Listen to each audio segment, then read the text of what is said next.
Hallelujah សូមជម្រាបសួរបងប្អូនទាំងអស់គ្នានៅក្នុងសេចក្តីស្រឡាញ់នៃព្រះអម្ចាស់ព្រះយេស៊ូវគ្រីស្ទចាអរគុណព្រះអង្គថ្ងៃនេះជាថ្ងៃច័ន្ទទី10នៅថ្ងៃច័ន្ទថ្ងៃពុធចាសូមទោសថ្ងៃពុធទី19ខែ3ឆ្នាំ2024ចាអរគុណ2025អូយបងអើយវល់លេងដឹងថ្ងៃលេងដឹងខែចា2025សូមទោសចាថ្ងៃនេះខ្ញុំសូមចូលខ្លួនមកដើម្បីបម្រើការងារដល់ព្រះយេស៊ូវចាមកប្រកាសពីព្រះនាមព្រះអម្ចាស់ព្រះយេស៊ូវជាថ្មីម្ដងទៀតចាពីព្រោះអីចាគ្មាននាមណាដែលបានមកដើម្បីយើងបានសង្គ្រោះចាគឺមានតែព្រះនាមរបស់ព្រះអង្គម្ចាស់ព្រះយេស៊ូវគ្រីស្ទតែមួយអង្គគត់ចាដូច្នេះថ្ងៃនេះខ្ញុំមានព្រះបន្ទូលយកមកចែករំលែកអានជាមួយនឹងបងប្អូននៅក្នុងព្រះគម្ពីរយ៉ាកុបជំពូក1ចាមុនចូលដល់ព្រះបន្ទូលសូមជ្រាបសារដំណើរព្រះអង្គចាហើយសូមអភ័យទោសភ្លេងឮមិនច្បាស់ល្អពីព្រោះអីឧបករណ៍សេរីអត់តន់ចាញ់ទេចាអត់ឮអត់ដឹងកើតអីទេចាបានដូរផ្លាស់ហើយតែនៅតែអត់តន់បានឮទៀតចាអញ្ចឹងខ្ញុំសូមធ្វើទៅអ្វីដែលខ្លួនឯងអាចធ្វើទៅបានចាដែលព្រះអង្គឲ្យខ្ញុំមានខ្ញុំប្រើប្រាស់ប៉ុណ្្នឹងឯងអរគុណព្រះអង្គចាអរគុណព្រះអង្គអរគុណព្រះយេស៊ូវចាបទទី1ព្រះយេស៊ូវអើយកូនមករកទ្រង់អរគុណសានខាងដល់ព្រះយេស៊ូវ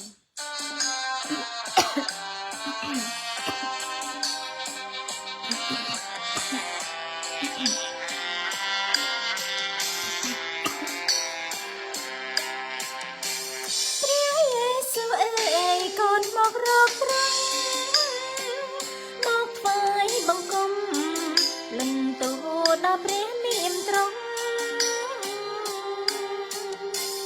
កូនអង្គទីឋានអង្គបបព្រះអង្គសូមរំដល់ខ្ញុំហនពីតង្ខាទាំងពួងអោព្រះអង្គអើយការពារកូនផងក្បិនតូលបង្គំយ៉ាងត្រង់ជាទីពឹងអា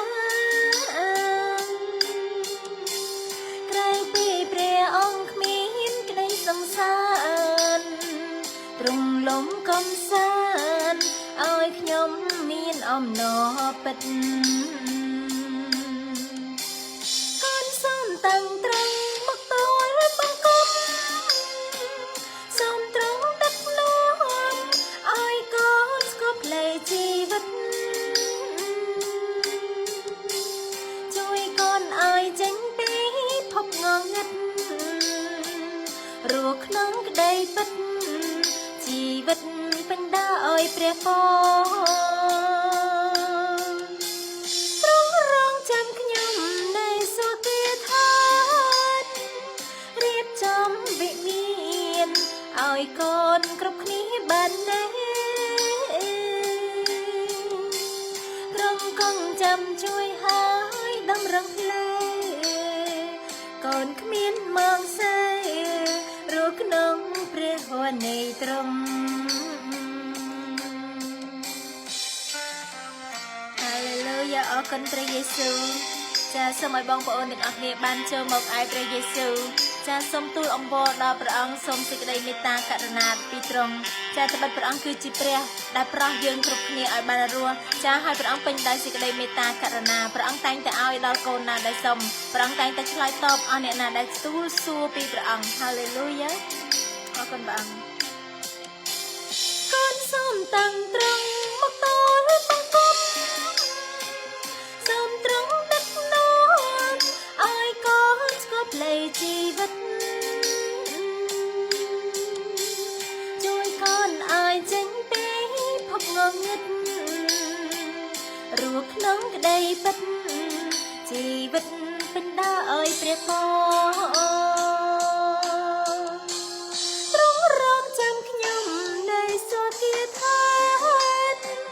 រៀបចំវិមានឲ្យកូនគ្រប់គ្នាបានណាទ្រង់គង់ចាំជួយហើយតម្រឹងផ្លែកូនគ្មានមងសែរស់ក្នុងព្រះហឫនៃទ្រង់ហាឡេលូយ៉ាអរគុណព្រះយេស៊ូវអរគុណព្រះអង្គ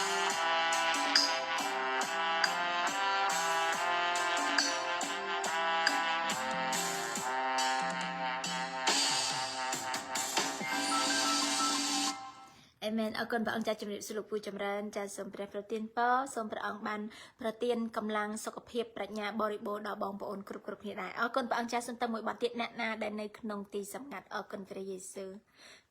អរគុណព្រះអង្គ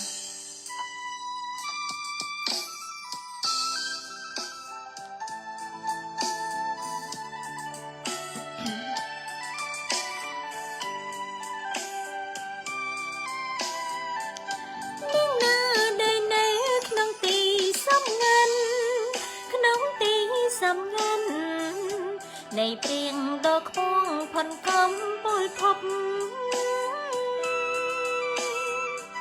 អ្នកនំនឹងបានជ្រកនៅក្នុងលុបជ្រកនៅក្នុងលុប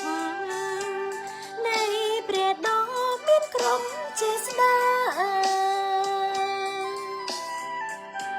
ខ្ញុំនឹងស្រែងច្រៀងសរសើរព្រះអង្គថាទ្រង់ជាទីពឹងជ្រកថ្លៃថ្លាទ្រង់ជាបន្ទារឹងមាំអស្ចារ្យមែនហើយទ្រង់ជាព្រះរបស់ខ្ញុំអ្នកណាដែលនៅក្នុងទីសំងាត់ក្នុងទីសំងាត់នៃព្រៀងដ៏ខ្ពងផនកំពលភពអ្នកនឹងបានជ្រកនៅក្នុងលុបជ្រកនៅក្នុងលុបនៃព្រះដ៏មានក្រុមចេស្តាខ្ញុំនឹងស្រែកច្រៀងសរសើរព្រះអង្គថាទ្រង់ជាទីពឹងជ្រកថ្លៃថ្លាទ្រង់ជាបន្ទារឹងមាំអស្ចារ្យមែនហើយទ្រង់ជាព្រះរបស់ខ្ញុំ Hallelujah អរគុណព្រះយេស៊ូវសូមឲ្យយើងទាំងអស់គ្នាបានចូលទៅក្នុងទីសម្ងាត់ជាមួយនឹងព្រះអង្គម្ចាស់ព្រះយេស៊ូវគ្រីស្ទដោយទូលអង្វរអធិដ្ឋានទៅរកព្រះអង្គស្វែងរកព្រះភ័ក្ត្រទ្រង់នៅក្នុងទីសម្ងាត់ព្រះអង្គនឹងឆ្លើយតបហើយព្រះអង្គសពព្រះハតីដល់អ្នកណាដែលចូលទៅឯទីសម្ងាត់ស្វែងរកព្រះអង្គដោយមិនមែនចូលទៅឯព្រះអង្គដើម្បីបង្ហាញប្រាប់អ្នកណាថាខ្លួនឯងទៅរកព្រះអង្គតែមួយទល់នឹងមួយជាមួយនឹងព្រះអង្គ Hallelujah អរគុណព្រះអង្គ Hallelujah ថ្វាយស្រីល្អដល់ទ្រង់សរសើរដំណើរដល់ព្រះអង្គត្បិតទ្រង់គឺជាព្រះដែលគង់នៅអស់កលជានិច្ចព្រះអង្គជាទីពឹងជ្រកដ៏អស្ចារ្យសម្រាប់កូនគ្រប់គ្នាព្រះអង្គជាធម៌ដាដ៏រឹងមាំព្រះយេស៊ូវអើយសូមព្រះអង្គគង់នៅកណ្ដាលពួកកូនសូមឲ្យព្រះវិញ្ញាណបរិសុទ្ធរបស់ព្រះអង្គបានបំពេញកូននៅទីនេះព្រះអង្គអើយសូមឲ្យព្រះលោហិតទ្រង់បានលាងសម្អាតកូនជាថ្មីគ្រប់គ្នាឲ្យកូនបានរស់នៅដោយបរិសុទ្ធហើយសរសើរដំណើរដល់ទ្រង់ Hallelujah ដែលនៅក្នុងទីសំងាត់ក្នុងទីសំងាត់នៃព្រៀងដ៏ខ្ពងផនកំពលភពអ្នកនឹងបានជ្រកនៅក្នុងលុបជ្រកនៅក្នុងលុបនៃព្រះដ៏មានក្រុមចេស្តាខ្ញុំនឹងស្រែកច្រៀងសរសើរព្រះអង្គថាទ្រង់ជាទីពឹងជ្រកថ្លៃថ្លាទ្រង់ជាបន្ទារឹងមាំអស្ចារ្យមែនហើយទ្រង់ជាព្រះរបស់ខ្ញុំ Hallelujah ព្រះអង្គគឺជាព្រះរបស់ខ្ញុំចាមានពរហើយអ្នកណាដែលយកព្រះយេស៊ូវជាទីពឹងជ្រកមានពរហើយអ្នកណាដែលជឿដល់ព្រះយេស៊ូវនោះព្រះអង្គនឹងបានព្រះអង្គនឹងនាំគេចូលទៅក្នុងទីសម្ងាត់ហើយព្រះអង្គនឹងបើកសម្ដែងពីការលាក់កំបាំងឲ្យអ្នកនោះបានដឹងចាដូច្នេះសូមឲ្យបងប្អូនមកជឿដល់ព្រះខាងឯវិញ្ញាណចាព្រះអង្គមើលមិនឃើញចាព្រះអង្គនៅខាងវិញ្ញាណប៉ុន្តែព្រះអង្គគង់នៅឯទីសម្ងាត់ចាដូច្នេះមានតែអ្នកចូលទីសម្ងាត់ទេដែលបានស្គាល់ដល់ព្រះយេស៊ូវអរគុណព្រះអង្គចាព្រះអង្គទានពរមីងចាជំរាបសួរយូស៊ីស៊ីម ចាសូមព្រះអង្គគង់ជាមួយចាអរគុណព្រះអង្គខ្ញុំទៅតែមួយបទទៀតពេលវេលាកន្លងទៅហើយចូលដល់ព្រះបន្ទូលយ៉ាកុបជំពូក1អរគុណថ្វាយសេរីល្អដល់ព្រះយេស៊ូវ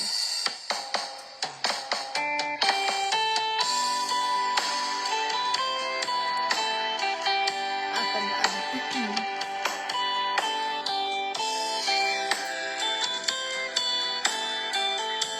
Hallelujah ថ្វាយសេរីល្អដល់ទ្រង់ in Jesus mighty name Hallelujah អរគុណព្រះអង្គ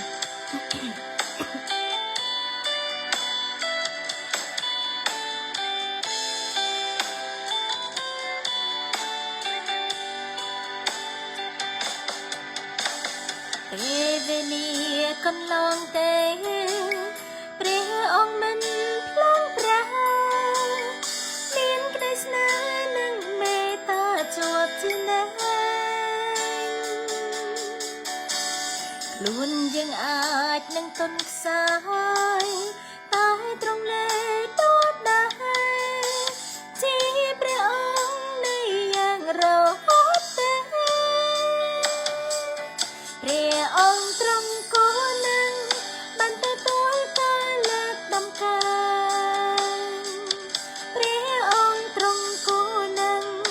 បានទទួលការអរព្រះគុណព្រោះព្រះអង្គសែនល្អហើយគ្មាននាងណានឹងដូចព្រះអង្គទ្រង់គង់នឹងបានទទួលការលើកដំកើងពេលពន្លឺថ្ងៃក្តៅឡើងទ្រង់ឈាមលំត្រជាជាសង្ឃឹមជាផ្លូវសង្គ្រោះជាណានៃថ្ងៃដែលមានទុក្ខភ័យព្រះអង្គគង់ជាមួយជាព្រះអង្គនៃយ៉ាងរហូតទេព្រះអង្គទ្រង់គង់នឹងបានទទួលការលើកដំកើងព្រះអង្គទ្រង់គង់នឹងបានទទួលការអរព្រះគុណព្រោះព្រះអង្គសែនល្អហើយគ្មាននាងណានឹងដូចព្រះអង្គទ្រង់គង់នឹងបានទទួលការលើកដំកើងអរគុណព្រះយេស៊ូវ Hallelujah ពេលវេលាកន្លងទៅផ្ទៃមេឃនឹងកន្លងហួសទៅប៉ុន្តែព្រះបន្ទូលព្រះអង្គមិនដែលផ្លាស់ប្រែឡើយចាសសូមឲ្យបងប្អូនទាំងអស់គ្នាបានមកសរសើរដំណើរដល់ទ្រង់អ្នកណាដែលមិនទាន់ជឿព្រះយេស៊ូវសូមបងប្អូនទទួលជឿព្រះអង្គចាស់ត្បិតព្រះអង្គមិនដែលផ្លាស់ប្ដូរព្រះអង្គមិនពុករលួយដូចជារូបថ្មរូបឈើរូបសំណាក់រូបដែករូបអីទេចាព្រះអង្គគង់នៅអស់កលជានិច្ចសូមមកទទួលជឿព្រះអង្គចាស់ Hallelujah ពេលពន្លឺថ្ងៃក្តៅឡើងទ្រង់ជាម្លំត្រជាជាសង្ឃឹមជាផ្លូវសង្គ្រោះជាណា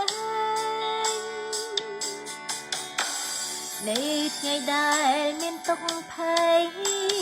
ព្រះអង្គគង់ជាមួយជាព្រះអង្គនៃយ៉ាងរហូតទេព្រះអង្គទ្រង់គង់នឹងបានទទួលការលើកដំកើងព្រះអង្គទ្រង់គង់នឹងបានទទួលការអរព្រះគុណព្រោះព្រះអង្គសែនល្អហើយគ្មាននាងណានឹងដូចព្រះអង្គទ្រង់គង់នឹងបានទទួលការលើកដំកើងព្រះអង្គទ្រង់គង់នឹងបានទទួលការលើកដំកើង Amen អរគុណព្រះយេស៊ូវសរសើរដំណើរដល់ព្រះអង្គអរគុណព្រះយេស៊ូវចាជំរាបសួរបងប្អូនទាំងអស់គ្នាចាសូមព្រះយេស៊ូវប្រទានពរចាសូមព្រះអង្គបានគង់ជាមួយព្រះអង្គសមនឹងទទួលការសរសើរដំណើរពីយើងគ្រប់គ្នាចាពីព្រោះព្រះអង្គទ្រង់ល្អព្រះអង្គមិនដែលផ្លាស់ប្រែចាហើយព្រះអង្គទ្រង់ជ្រាបពីអ្វីដែលយើងត្រូវការ ត្រង់ជ្រាបពីទុកលំបាករបស់យើងបាសប្រកាស100%ព្រះអង្គដឹងថាយើងមានបញ្ហាព្រះអង្គដឹងថាយើងមានសេចក្តីអំណរចាព្រះអង្គដឹងថាយើងខ្វះខាតព្រះអង្គដឹងថាយើងនឹងឈឺចុកចាប់ចាព្រះអង្គទ្រង់ជ្រាបគ្រប់យ៉ាងទាំងអស់ចាដូច្នេះសូមឲ្យបងប្អូនទាំងអស់គ្នាដែលកំពុងតែរស់ក្នុងជីវិតលំបាកចាគ្មានទីពឹងជ្រកគ្មានសង្ឃឹមចាបងប្អូនរស់ក្នុងជំងឺរោគាចាសូមបងប្អូនទាំងអស់គ្នាបានមករកព្រះយេស៊ូវចាដោយដែលខ្ញុំនាងខ្ញុំពីមុនខ្ញុំឈឺចាខ្ញុំរកគ្រូពេទ្យព្យាបាលពេទ្យគេថាព្យាបាលកើតទៅលេបថ្នាំរហូតទៅចាខ្ញុំបាក់ទឹកចិត្តតែរកមនុស្សលើកទឹកចិត្តគ្មានអ្នកណាគេយល់ចិត្តខ្ញុំសោះគេមានត្រឹមតែថាស្ដាប់បញ្ហាយើងហើយគេបានត្រឹមតែបន្ទាបបន្ថោកយើងហើយឬក៏បើមិនចឹងទេគេមិនចេះដោះស្រាយឲ្យយើងកើតគេបានត្រឹមថាស្ដាប់ប៉ុន្តែអត់មានការលើកទឹកចិត្តអត់មានបញ្ចដំណោះស្រាយឲ្យយើងកើតចាពីពួកអីគេក៏រស់ក្នុងបញ្ហាដូចយើងដែរហើយគេអត់ដឹងដំណោះស្រាយវាមិនទេហើយគេអត់ដឹងជំរឿចិត្តរបស់យើងទេគេអត់ដឹងពីអនាគតរបស់យើងទេប៉ុន្តែព្រះយេស៊ូវវិញព្រះអង្គទ្រង់ជ្រាបអាមែនចាដូច្នេះហើយពេលដែលខ្ញុំលំបាកចាខ្ញុំបានរកព្រះយេស៊ូវឃើញព្រះអង្គបានស្វែងរកខ្ញុំមិនមែនខ្ញុំរកព្រះអង្គទេព្រះអង្គស្វែងរកខ្ញុំយូរហើយព្រះអង្គហៅយូរហើយប៉ុន្តែខ្ញុំមិនដឹងមកព្រះអង្គតាមរបៀបណាខ្ញុំអត់ស្គាល់ចាប៉ុន្តែថ្ងៃមួយដែលខ្ញុំឈឺហើយខ្ញុំបានឮដំណឹងល្អពីព្រះយេស៊ូវបងថ្លៃខ្ញុំក៏ប្រាប់ឃើញសេចក្តីអធិដ្ឋានឃើញគេអធិដ្ឋានទៅគេបានជាចាខ្ញុំក៏បានសាកខ្លួនឯងចាពេលនោះខ្ញុំដឹងថាព្រះអង្គគឺជាព្រះពិតចាខ្ញុំក៏ទទួលយកព្រះអង្គជាទីពឹងជ្រកយកព្រះអង្គជាព្រះសង្គ្រោះរបស់ខ្ញុំចារហូតមកដល់សប្តាហ៍ថ្ងៃនេះគឺសេចក្តីសង្គ្រោះរបស់ព្រះអង្គនៅជាប់ជាមួយខ្ញុំព្រះវិញ្ញាណបរិសុទ្ធព្រះអង្គគង់នៅជាមួយបច្ចេស្តាព្រះអង្គមិនដែលរត់ចោលខ្ញុំការព្យាបាលការប្រោះអាជាការអស្ចារ្យគឺនៅតែរស់នៅជាមួយខ្ញុំរាល់ថ្ងៃរហូតដល់ថ្ងៃដែលខ្ញុំទៅជួបព្រះអង្គវិញចាពីព្រោះអីព្រះអង្គគឺជាព្រះនៃការអស្ចារ្យអេមែនព្រះអង្គគឺជាព្រះដែលមកដើម្បីនាំយើងឲ្យផុតពីសេចក្តីងងឹតអេមែនមិនដូចជាអ្នកដតីជាដូចជាព្រះដតីដែលគេមិនអាចជួយយើងបានព្រះអង្គគង់នៅពន្លឺព្រះអង្គមានព្រះបន្ទូលអរគុណព្រះអង្គចាព្រះយេស៊ូវព្រះអង្គមានព្រះបន្ទូលថាអស់អ្នកណាដែលទីនៅក្នុងទីងងឹតចូលមកឲ្យខ្ញុំចាចូលមកឲ្យពន្លឺរបស់ព្រះចាត្បិតពន្លឺនោះបានមកឲ្យលោកីដើម្បីឲ្យអ្នកណាដែលក្នុងទីងងឹតបានទទួលពន្លឺចាដូច្នេះព្រះអង្គគឺជាពន្លឺតែមួយគត់ដែលយើងអាចពឹងជ្រកបានចាដូច្នេះសូមឲ្យបងប្អូនទាំងអស់គ្នាចាអ្នកណាកំពុងពិបាកចិត្តរកដំណោះស្រាយមិនឃើញចាខ្ញុំមិនមែនមកឡង់សេលក់មេរៀនដោះស្រាយបញ្ហាទេមិនមែនទេចាគឺខ្ញុំមកប្រកាស ពីព្រះយេស៊ូវដែលព្រះអង្គបានប្រទានឲ្យយើងគ្រប់គ្នាប្រទានព្រះគុណព្រះអង្គឲ្យយើងគ្រប់គ្នាបានទទួលសេចក្តីសង្គ្រោះចាដូច្នេះខ្ញុំដឹងថាលោកីរាល់ថ្ងៃមានបញ្ហាច្រើនណាស់បងប្អូនអ្នកខ្លះគាត់ស្តាក់នៅក្នុងជាមួយនឹងបញ្ហាសេដ្ឋកិច្ចបញ្ហាបាក់ទឹកចិត្តមានជំងឺ anxiety ចាអ្នកខ្លះក៏គាត់នៅជួបបញ្ហាគ្រួសារអ្នកខ្លះក៏ជួបនៅជំងឺរោគាចាខ្ញុំដឹងថាលោកីរាល់ថ្ងៃនេះមានរឿងច្រើននៅកន្លែងហ្នឹងដែលថានៅក្នុងលោកីគឺមានបញ្ហាច្រើនដំណឹងអាក្រក់បញ្ហាដំណឹងបំបាក់ទឹកចិត្តគឺមានច្រើនបំភ័យការផិតភ័យគឺមានច្រើនតែដំណឹងល្អវិញអត់មានទេបងប្អូនចាពីព្រោះអីវាអត់មានមែនមានតែមួយគត់មានតែព្រះយេស៊ូវដែលជាដំណឹងល្អបងប្អូនចាកន្លែងហ្នឹងឯងដែលថាចែករំលែកអ្វីដែលល្អចាចែករំលែក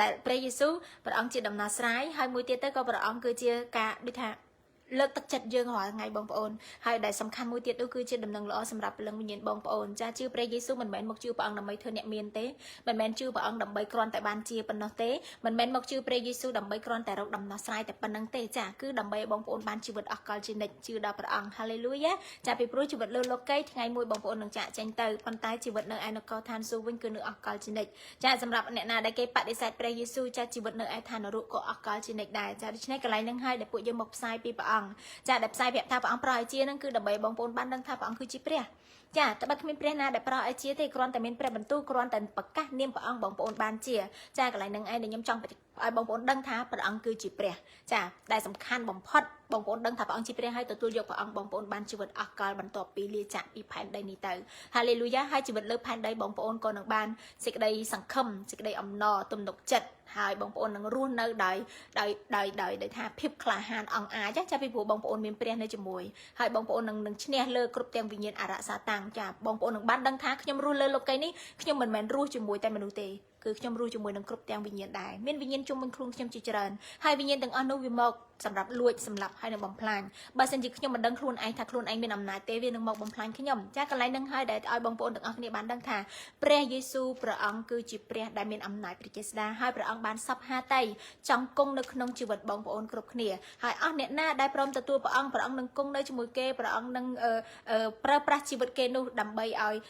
បានផ្សាយពីសេរីល្អរបស់ព្រះអង្គបានជាពន្លឺជាអំបិលដល់លោកីចាព្រះអង្គមានព្រះបន្ទូលទេអ្នករាល់គ្នាគឺជាពន្លឺនៃលោកីគឺជាអំបិលនៃលោកីចូលឲ្យពន្លឺរបស់អ្នករាល់គ្នាបានរះឡើងចាដើម្បីឲ្យអ្នកផ្សេងទៀតនៅក្នុងទីងងឹតគេបានមកឯព្រះយេស៊ូវដូចគ្នាដែរ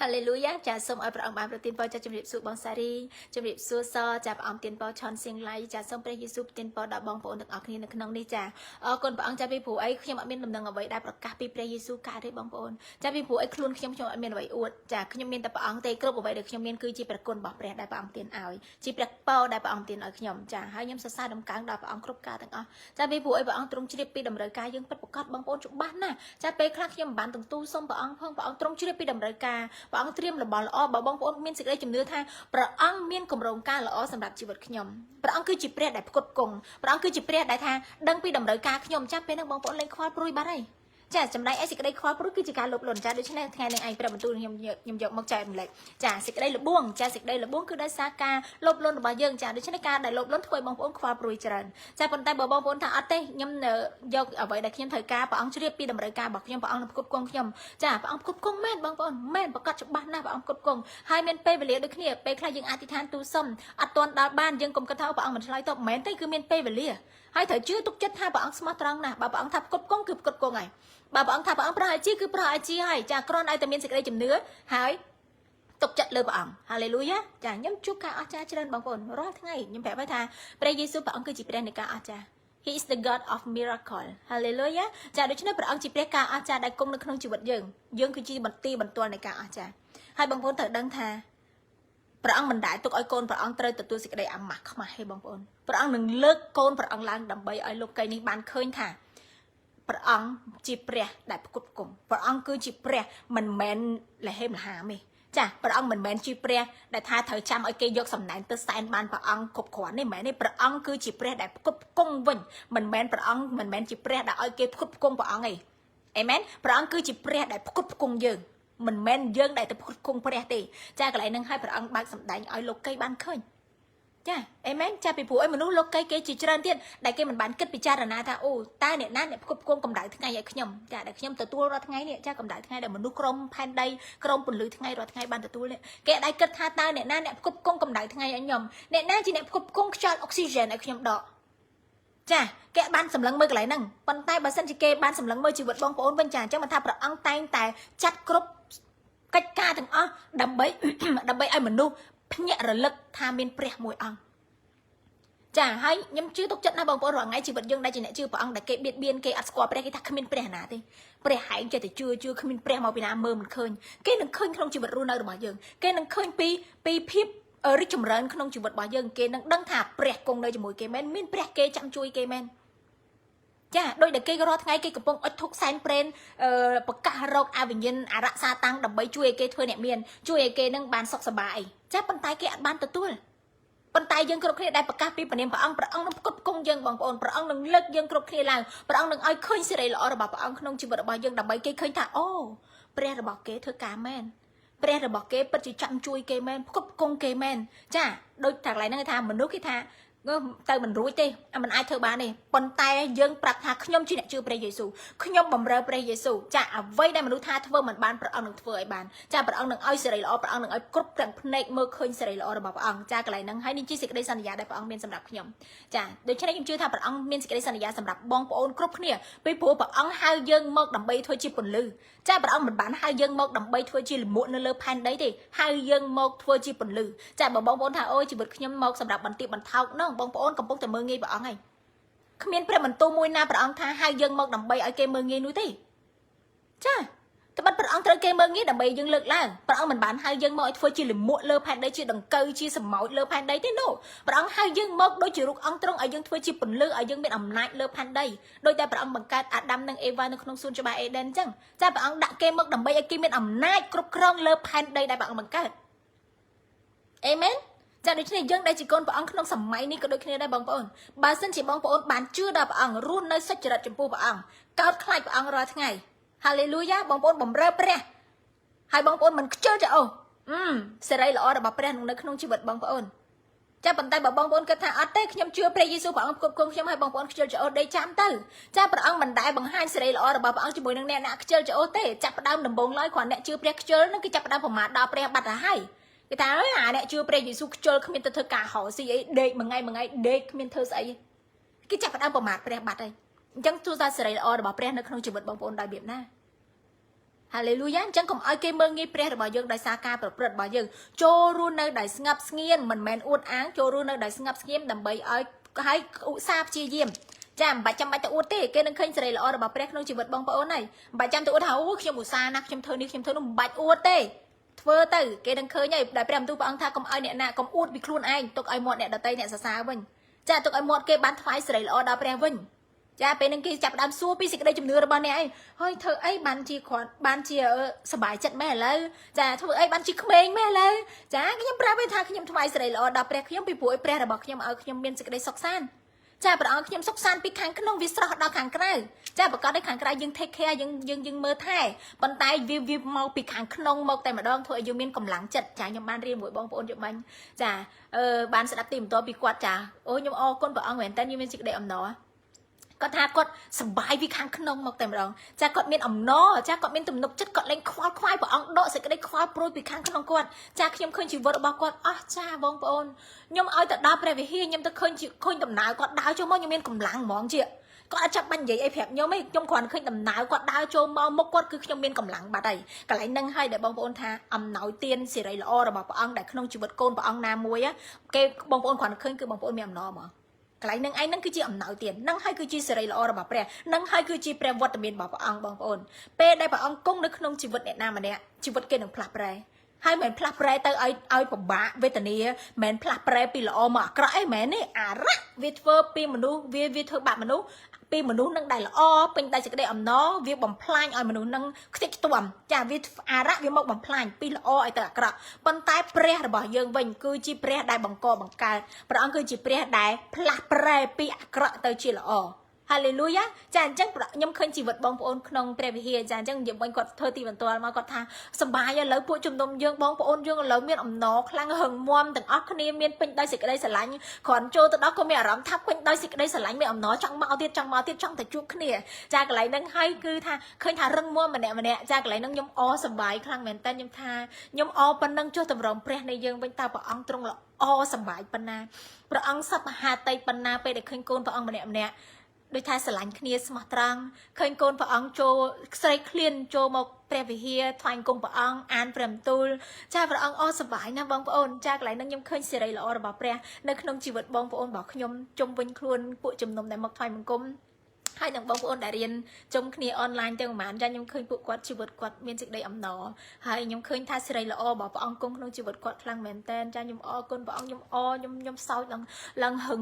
ឡើងដូចថាឈឺថ្ពាល់បងប្អូនចាខ្ញុំឈឺថ្ពាល់អស់លេងខ្ញុំអង្គុយសប្បាយចិត្តជាមួយរឿងពួកគាត់អូយចាកន្លែងហ្នឹងខ្ញុំអរគុណព្រះអង្គមែនតើខ្ញុំចង់ឃើញជីវិតខ្មែរយើងទាំងអស់ផ្លាស់ប្រែបងប្អូនបានជាចេះតែចេញមុខមក live វីដេអូ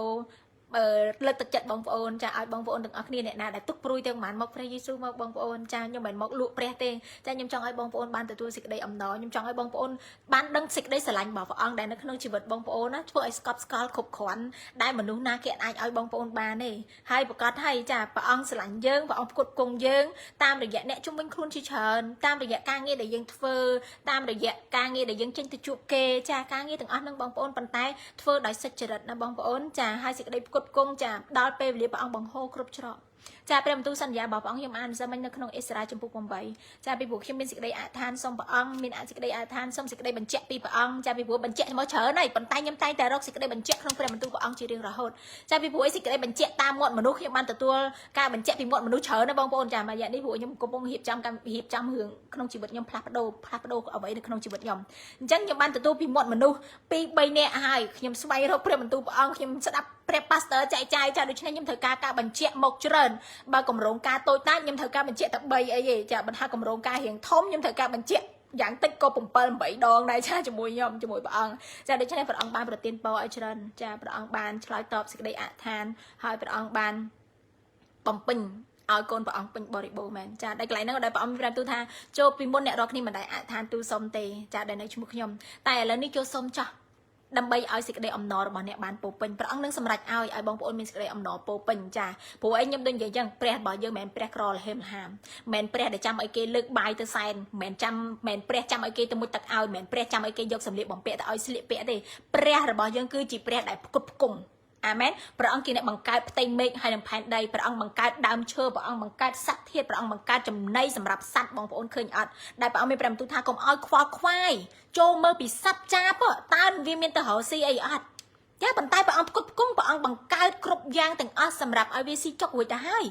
ចាព្រះអង្គទានពរអ្នកម៉ែចាដូច្នេះព្រះអង្គបង្កើតចំណីសម្រាប់សត្វចាបព្រះអង្គបង្កើតចំណីសម្រាប់ដង្កូវព្រះអង្គបង្កើតចំណីសម្រាប់ចន្លេនចាសូម្បីតែចន្លេននៅក្នុងដីក៏ព្រះអង្គផ្គត់ផ្គង់វាឲ្យស្រេចដែរចាព្រះអង្គបង្កើតចំណីសម្រាប់សត្វគោសត្វក្របីសត្វអីព្រះអង្គបង្កើតអស់ហើយចាស្មៅមានណាទៅដាំឲ្យវាស៊ីបងប្អូនព្រះអង្គអ្នកបង្កើតមកមិនចឹងហាឡេលូយ៉ាអញ្ចឹងព្រះអង្គបង្កើតគ្រប់យ៉ាងទាំងអស់សម្រាប់ផ្គត់ផ្គង់ព្រះអង្គគឺជាព្រះដែលផ្គត់ផ្គង់ចាសត្វរុក្ខជាតិទាំងអស់ព្រះអង្គផ្គត់ផ្គង់រុក្ខជាតិដើមឈើក៏ព្រះអង្គផ្គត់ផ្គង់វាដែរព្រះអង្គអត់ឲ្យវាខ្វះអីទេហាឡេលូយ៉ាចាកន្លែងនឹងហើយចង់ឲ្យមនុស្សបានឃើញថាព្រះអង្គជាអ្នកផ្គត់ផ្គង់ខ្ញុំសុខភាពដែលខ្ញុំមានគឺព្រះអង្គអ្នកឲ្យចាខ្យល់ដង្ហើមដែលខ្ញុំដករាល់ថ្ងៃនេះគឺព្រះអង្គអ្នកឲ្យចាដែលមុខមាត់បានល្អរូបកាយរឹងមាំនេះគឺព្រះអង្គជាអ្នកឲ្យមិនមែនខ្ញុំកំងខ្លួនឯងបានទេគឺព្រះអង្គទេចាថ្ងៃអាទិត្យបងប្អូននៅព្រះវិហារគាត់សួរខ្ញុំគាត់សួរធ្វើម៉េចបានថ្មិញអញ្ចឹងចាខ្ញុំកំងអត់បានទេហ្នឹងព្រះអង្គអ្នកប្រទានឲ្យអត់មានអ្នកណាទៅកំងថាចូលក្នុងពោះម៉ែថាណែដូចឧទាហរណ៍ថាបងប្អូនទៅទិញឧទាហរណ៍ថាបងប្អូនទៅទិញផ្ទះកំងហើយអូខេផ្ទះនឹងខ្ញុំចង់បានប្រួយប៉ុននេះគ្រោងខាងនេះប្លង់បងប្អូនគូសបានខ្លួនឯងកំងបានណាចាអាហ្នឹងបងប្អូនកំងបានប៉ុន្តែរូបកាយបងប្អូនអត់កំងបានទេកន្លែងហ្នឹងឯងបងប្អូនយល់ចាកន្លែងហ្នឹងគេថាអរគុណទៅព្រះខ្ញុំប្រាប់ថាខ្ញុំថ្វាយសេរីល្អទៅព្រះអង្គទៅសួរព្រះយេស៊ូវទៅព្រះអង្គជាអ្នកសូនឆ្នៃខ្ញុំដាក់ក្នុងពោះម្ដាយខ្ញុំចាអាថ្មិញហ្នឹងព្រះអង្គទៅជាអ្នកធ្វើឲ្យដោះមិនមែនខ្ញុំកំងបជាវាឲ្យដោះបានទេមិនមែនទេចាគាត់គេសួរអីព្រោះឯម្នាក់គេសួរថាខ្ញុំថ្មិញបានល្អម៉េះចា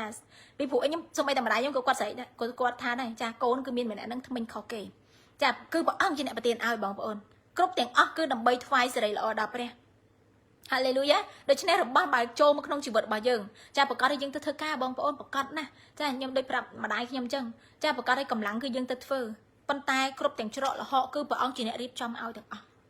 ការងារដែលយើងទៅធ្វើបានសម្រេចគឺព្រះអង្គទេជាអ្នកបណ្ដាលចិត្តអ្នកដែលធ្វើការរកស៊ីជាមួយយើងឲ្យគេព្រមទទួលយើងព្រះអង្គទេជាអ្នកបើកផ្លូវទ្វារព្រះពរនឹងទុកឲ្យយើង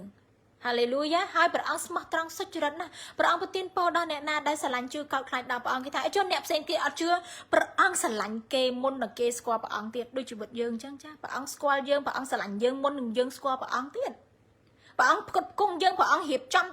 ំឲ្យយើងបានល្អមុននឹងយើងស្គាល់ព្រះអង្គទៀតចាពីព្រោះព្រះអង្គមានគម្រោងការល្អសម្រាប់ជីវិតយើងព្រះអង្គទានពរបងប្អូនព្រះអង្គមានគម្រោងការល្អសម្រាប់ជីវិតបងប្អូនម្នាក់ដែលគម្រោងការទី1ដែលធំបំផុតគឺគម្រោងការសេចក្តីសង្គ្រោះឲ្យបងប្អូនចេញពីផែនដីនេះទៅបងប្អូនរៀបព្រះអង្គរៀបចំដំណាក់នៅនគរឋានសួគ៌គម្រោងការព្រះអង្គគឺឲ្យបងប្អូនបានសុខស្រួលនៅឯឋានសួគ៌បន្ទាប់ពីផែនដីនេះចាហ្នឹងគម្រោងការទី1របស់ព្រះអង្គតែគម្រោងការទី2គឺឲ្យបងប្អូនមានជីវិតលើផែនដីនេះពេញបរិបូរណ៍ចាបើខ្ញុំប្រាប់ទៀតថាព្រះអង្គមិនបានហៅយើងមកឲ្យឈឺជក់ចាក់វេទនាទេបើព្រះអង្គហៅឈឺជក់ចាក់វេទនាព្រះអង្គអត់បានសង្កត់លើឈើឆ្កាងទេវេទនាទៅព្រះអង្គអត់ចាំបាច់ទទួលស្នាមរំពាត់លើរូបអង្គទ្រង់ដើម្បីយើងបានជាទេបើព្រះអង្គចង់ឲ្យយើងវេទនាចាបើព្រះអង្គចង់ឲ្យយើងក្រលហេមលហាមព្រះអង្គអត់ចាំបាច់ទៅធ្វើជាអ្នកទៀបថោកទេអត់ចាំបាច់ទៅឲ្យគេមើងងាយទេចាបើព្រះអង្គចង់ឲ្យយើងលហេមលហាមព្រះអង្គមិនបាច់បង្កើតរបស់លើផែនដីនឹងគ្រប់យ៉ាងឲ្យយើងឲ្យមានលើផែនដីនឹងទេ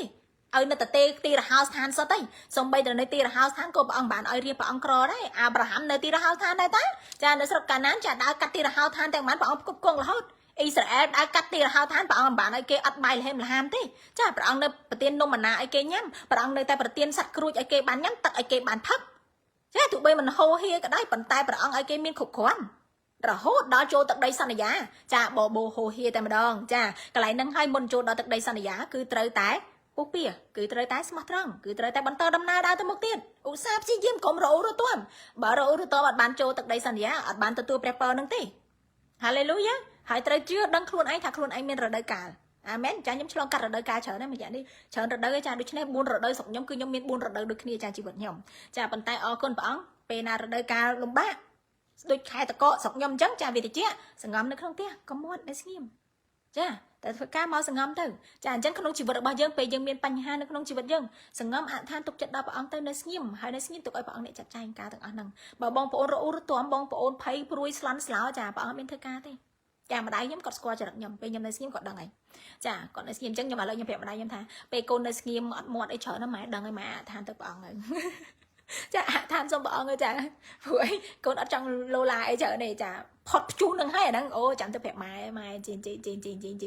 ចាប៉ុន្តែពេលហ្នឹងបញ្ហារួចបាត់អស់លេងចាម៉ែសប្បាយចិត្តបានបាត់អត់អីចាអរគុណព្រះអង្គម្ដាយខ្ញុំនៅហ្នឹងអរគុណព្រះយេស៊ូវចាថ្វាយសិរីល្អដល់ព្រះអង្គចាកន្លែងហ្នឹងខ្ញុំចង់លើកទឹកចិត្តបងប្អូនអ្នកណាដែលអត់មានព្រះសម្រុបសេចក្តីមកទាំងអស់រៀបរាប់មកមួយឆ្អែតហ្នឹងណាចាសរុបឲ្យបងប្អូនណាដែលអត់ស្គាល់ព្រះយេស៊ូវបងប្អូនកំពុងរស់ក្នុងទុក្ខលំបាកបងប្អូនកំពុងរកដំណោះស្រាយមិនឃើញចាបងប្អូនភ័យព្រួយច្រើនដេកយប់ឡើងមិនលក់បក់មិនលហើយដោយសារសេចក្តីខ្វល់ខ្វាយមករកព្រះយេស៊ូវបងប្អូនចាព្រះអង្គមានប្រាំទូលថាចូលអ្នកអ្នកនឿយព្រួយហើយទុក្ខធ្ងន់អើយចូលមកឲ្យខ្ញុំនឹងឲ្យអ្នកបានសម្រាកត្បិតនឹមខ្ញុំស្រាលហើយស្រួលទទួលហាឡេលូយ៉ាចាព្រះអង្គមានប្រាំទូលហើយបងប្អូនមកព្រះអង្គមិនមែនហៅតែសាសគេទេព្រះអង្គហៅទាំងខ្មែរយើងគ្រប់គ្នាទាំងអស់ព្រះអង្គហៅគ្រប់គ្នាទាំងអស់ព្រះអង្គបានថាឲ្យតែអ្នកនឿយព្រួយជនជាតិអ៊ីស្រាអែលអត់ទេគ្រប់មនុស្សទាំងអស់ឲ្យអ្នកនឿយព្រួយចាគ្រប់គ្នាទាំងអស់ចាគ្រប់គ្នាដែលនៅក្រោមពន្លឺថ្ងៃនេះដែលរស់នៅក្នុងការផ្គត់ផ្គង់មកពីព្រះអង្គចាចូលមកឲ្យព្រះអង្គមានអ្វីដែលល្អជាងនឹងទៀតឲ្យបងប្អូនហាឡេលូយ៉ាហើយនិយាយបញ្ជាក់ម្ដងទៀតមិនមែនព្រះអង្គហៅមកឲ្យបងប្អូនគ្រាន់តែធ្វើអ្នកមានទេគោលដៅធំគឺព្រះអង្គហៅបងប្អូនបានសង្គ្រោះបើបងប្អូនស្វែងរកសេចក្តីសង្គ្រោះឃើញចាព្រះអង្គមានព្រះបន្ទូលថាចូលស្វែងរកនគរព្រះនិងសេចក្តីសុចរិតជាមុនគ្រប់យ៉ាងនឹងប្រទានឲ្យទាំងអស់បើបងប្អូនស្វែងរកសេចក្តីសុចរិតនគរឋានសួគ៌ឃើញបងប្អូនស្វែងរកបំណងផាតីព្រះអង្គឃើញហើយព្រះអង្គឲ្យគ្រប់យ៉ាងបងប្អូនគ្រប់យ៉ាងព្រះអង្គមានគ្រប់យ៉ាងទាំងអស់គ្រប់យ៉ាងចាដែលមនុស្សឲ្យមិនបានព្រះអង្គឲ្យបានបងប្អូនហាឡេលូយ៉ាអរគុណព្រះយេស៊ូវតាថ្វាយសិរីល្អដល់ព្រះអង្គទានពរបងប្អូនចាសម្បត្តិយ៉ាកុបជំពូក1ចាអរគុណព្រះអង្គអូខ្ញុំអរគុណព្រះអង្គមួយទៀតFacebook ណាបងប្អូនមួយខែគេលុបហើយចាខ្ញុំអត់មានរំខានអីរឿងហ្នឹងផងចាមួយខែគេលុបខ្ញុំអត់បញ្ហាផងអញ្ចឹងស្រួលព្រះបន្ទូលអត់មានជន់គ្នាទេចាឥឡូវមិនបាច់អង្គុយឆែកមើលព្រះបន្ទូលនឹងចែកហើយនៅអូអត់ខ្វល់ទេចាព្រោះគេលុបហ៎ចាអញ្ចឹងថ្ងៃព្រះអង្គប៉ះពាល់រឿងហ្នឹងណាចាចែករឿងហ្នឹងទៅហើយបងប្អូនអ្នកដែលបានទទួលស្ដាប់ឮបានប៉ុណ្ណាប៉ុណ្្នឹងទៅចាថ្វាយសិរីល្អទៅព្រះអង្គចាដូច្នេះខ្ញុំប្រាប់ទៀតជំនួសនៅលើនេះបងប្អូនត្រូវស្វាស្វែងពីព្រោះអីដំណឹងល្អចាមិនបានទុកនៅឲ្យបានយូរទេចាមិនតើដំណឹងល្អចាសូមឲ្យគេផ្សាយអ្វីក៏ដោយក៏គេលុបដែរចាប៉ុន្តែខ្ញុំចង់លើកទឹកចិត្តថានេះគឺជា process ដំណើរការទៅមុខទៀតកាន់តែតឹងរឹងជាងនឹងទៀតចាដូច្នេះឥឡូវស្ដាប់បានរៀនបានខំប្រឹងរៀនព្រះទូព្រះអង្គទៅអរគុណព្រះអង្គចាយ៉ាកុបជំពូក1នៅក្នុងទំព័រ1569ចាអត់មានលេខទេនៅទំព័រ1568នៅមួយចំហៀងទៀត1969ដែរចាសម្រាប់បងប្អូនថ្មីដែលគាត់ទៅកូនតូចក្នុងព្រះគ្រីស្ទចាក្នុងនេះមានកូនព្រះអង្គថ្មីចាខ្ញុំអរគុណព្រះអង្គចាហើយខ្ញុំលើកទឹកចិត្តបងប្អូនណាដែលជឿព្រះអង្គហើយចាសូមឲ្យបងប្អូនថ្វាយខ្លួនត្រឹមត្រូវអូខេទទួលបន់ជ្រមុជទឹកក្នុងនាមព្រះយេស៊ូវចាទទួលព្រះវិញ្ញាណបរិសុទ្ធហើយរៀនជាមួយនឹងព្រះអង្គចាស់ចាបងប្អូនហើយកុំភ្លេចអធិដ្ឋានទៅរកព្រះយេស៊ូវហាឡេលូយ៉ាសេចក្តីអធិដ្ឋានគឺប្រៀបដូចជារេโซគឺជាដូចជាប្រព័ន្ធតាក់ទងមួយអញ្ចឹងចាបើសិនជាបងប្អូនអត់អធិដ្ឋានទេអត់មានប្រព័ន្ធតាក់ទងចាដូចវិទ្យុអត់មានអង្តែនអញ្ចឹងដូចជាវិទ្យុអត់មានអង្តែនដូចជាទូប្រព័ន្ធអត់មានសេវាអញ្ចឹងដូចទូរស័ព្ទអត់មានសេវាអញ្ចឹងខលអត់ចាញ់ទេចាអញ្ចឹងត្រូវការសេចក្តីអធិដ្ឋានត្រូវការព្រះវិញ្ញាណបរិសុទ្ធនៅក្នុងបងប្អូនហាឡេលូយ៉ានោះហើយជាការទំនាក់ទំនងឲ្យបងប្អូនបានទទួលព្រះពរថែមទៀតព្រះអង្គទានពរម៉ាក់បើចាព្រះអង្គគង់ជាមួយតាយ៉ាកុបជំពូក1ចាសូមអធិដ្ឋានជាមួយនឹងខ្ញុំទាំងអស់គ្នាអរគុណព្រះអង្គចាព្រះអង្គទានពរចាសូមអធិដ្ឋានជាមួយនឹងខ្ញុំទាំងអស់គ្នាហាឡេលូយ៉ាបាទព្រះវរបិតាក្នុងព្រះនាមព្រះយេស៊ូវបិតាគុណអរគុណព្រះអង្គអរគុណនៃជីវិតថ្ងៃនេះអរគុណគ្រប់ទាំងព្រះពរអរគុណគ្រប់ទាំងកម្លាំងសុខភាពដែលព្រះអង្គទានដល់កូនអរគុណគ្រប់ទាំងសេចក្តីផ្គត់ផ្គង់ព្រះអង្គហើយសូមព្រះអង្គបាន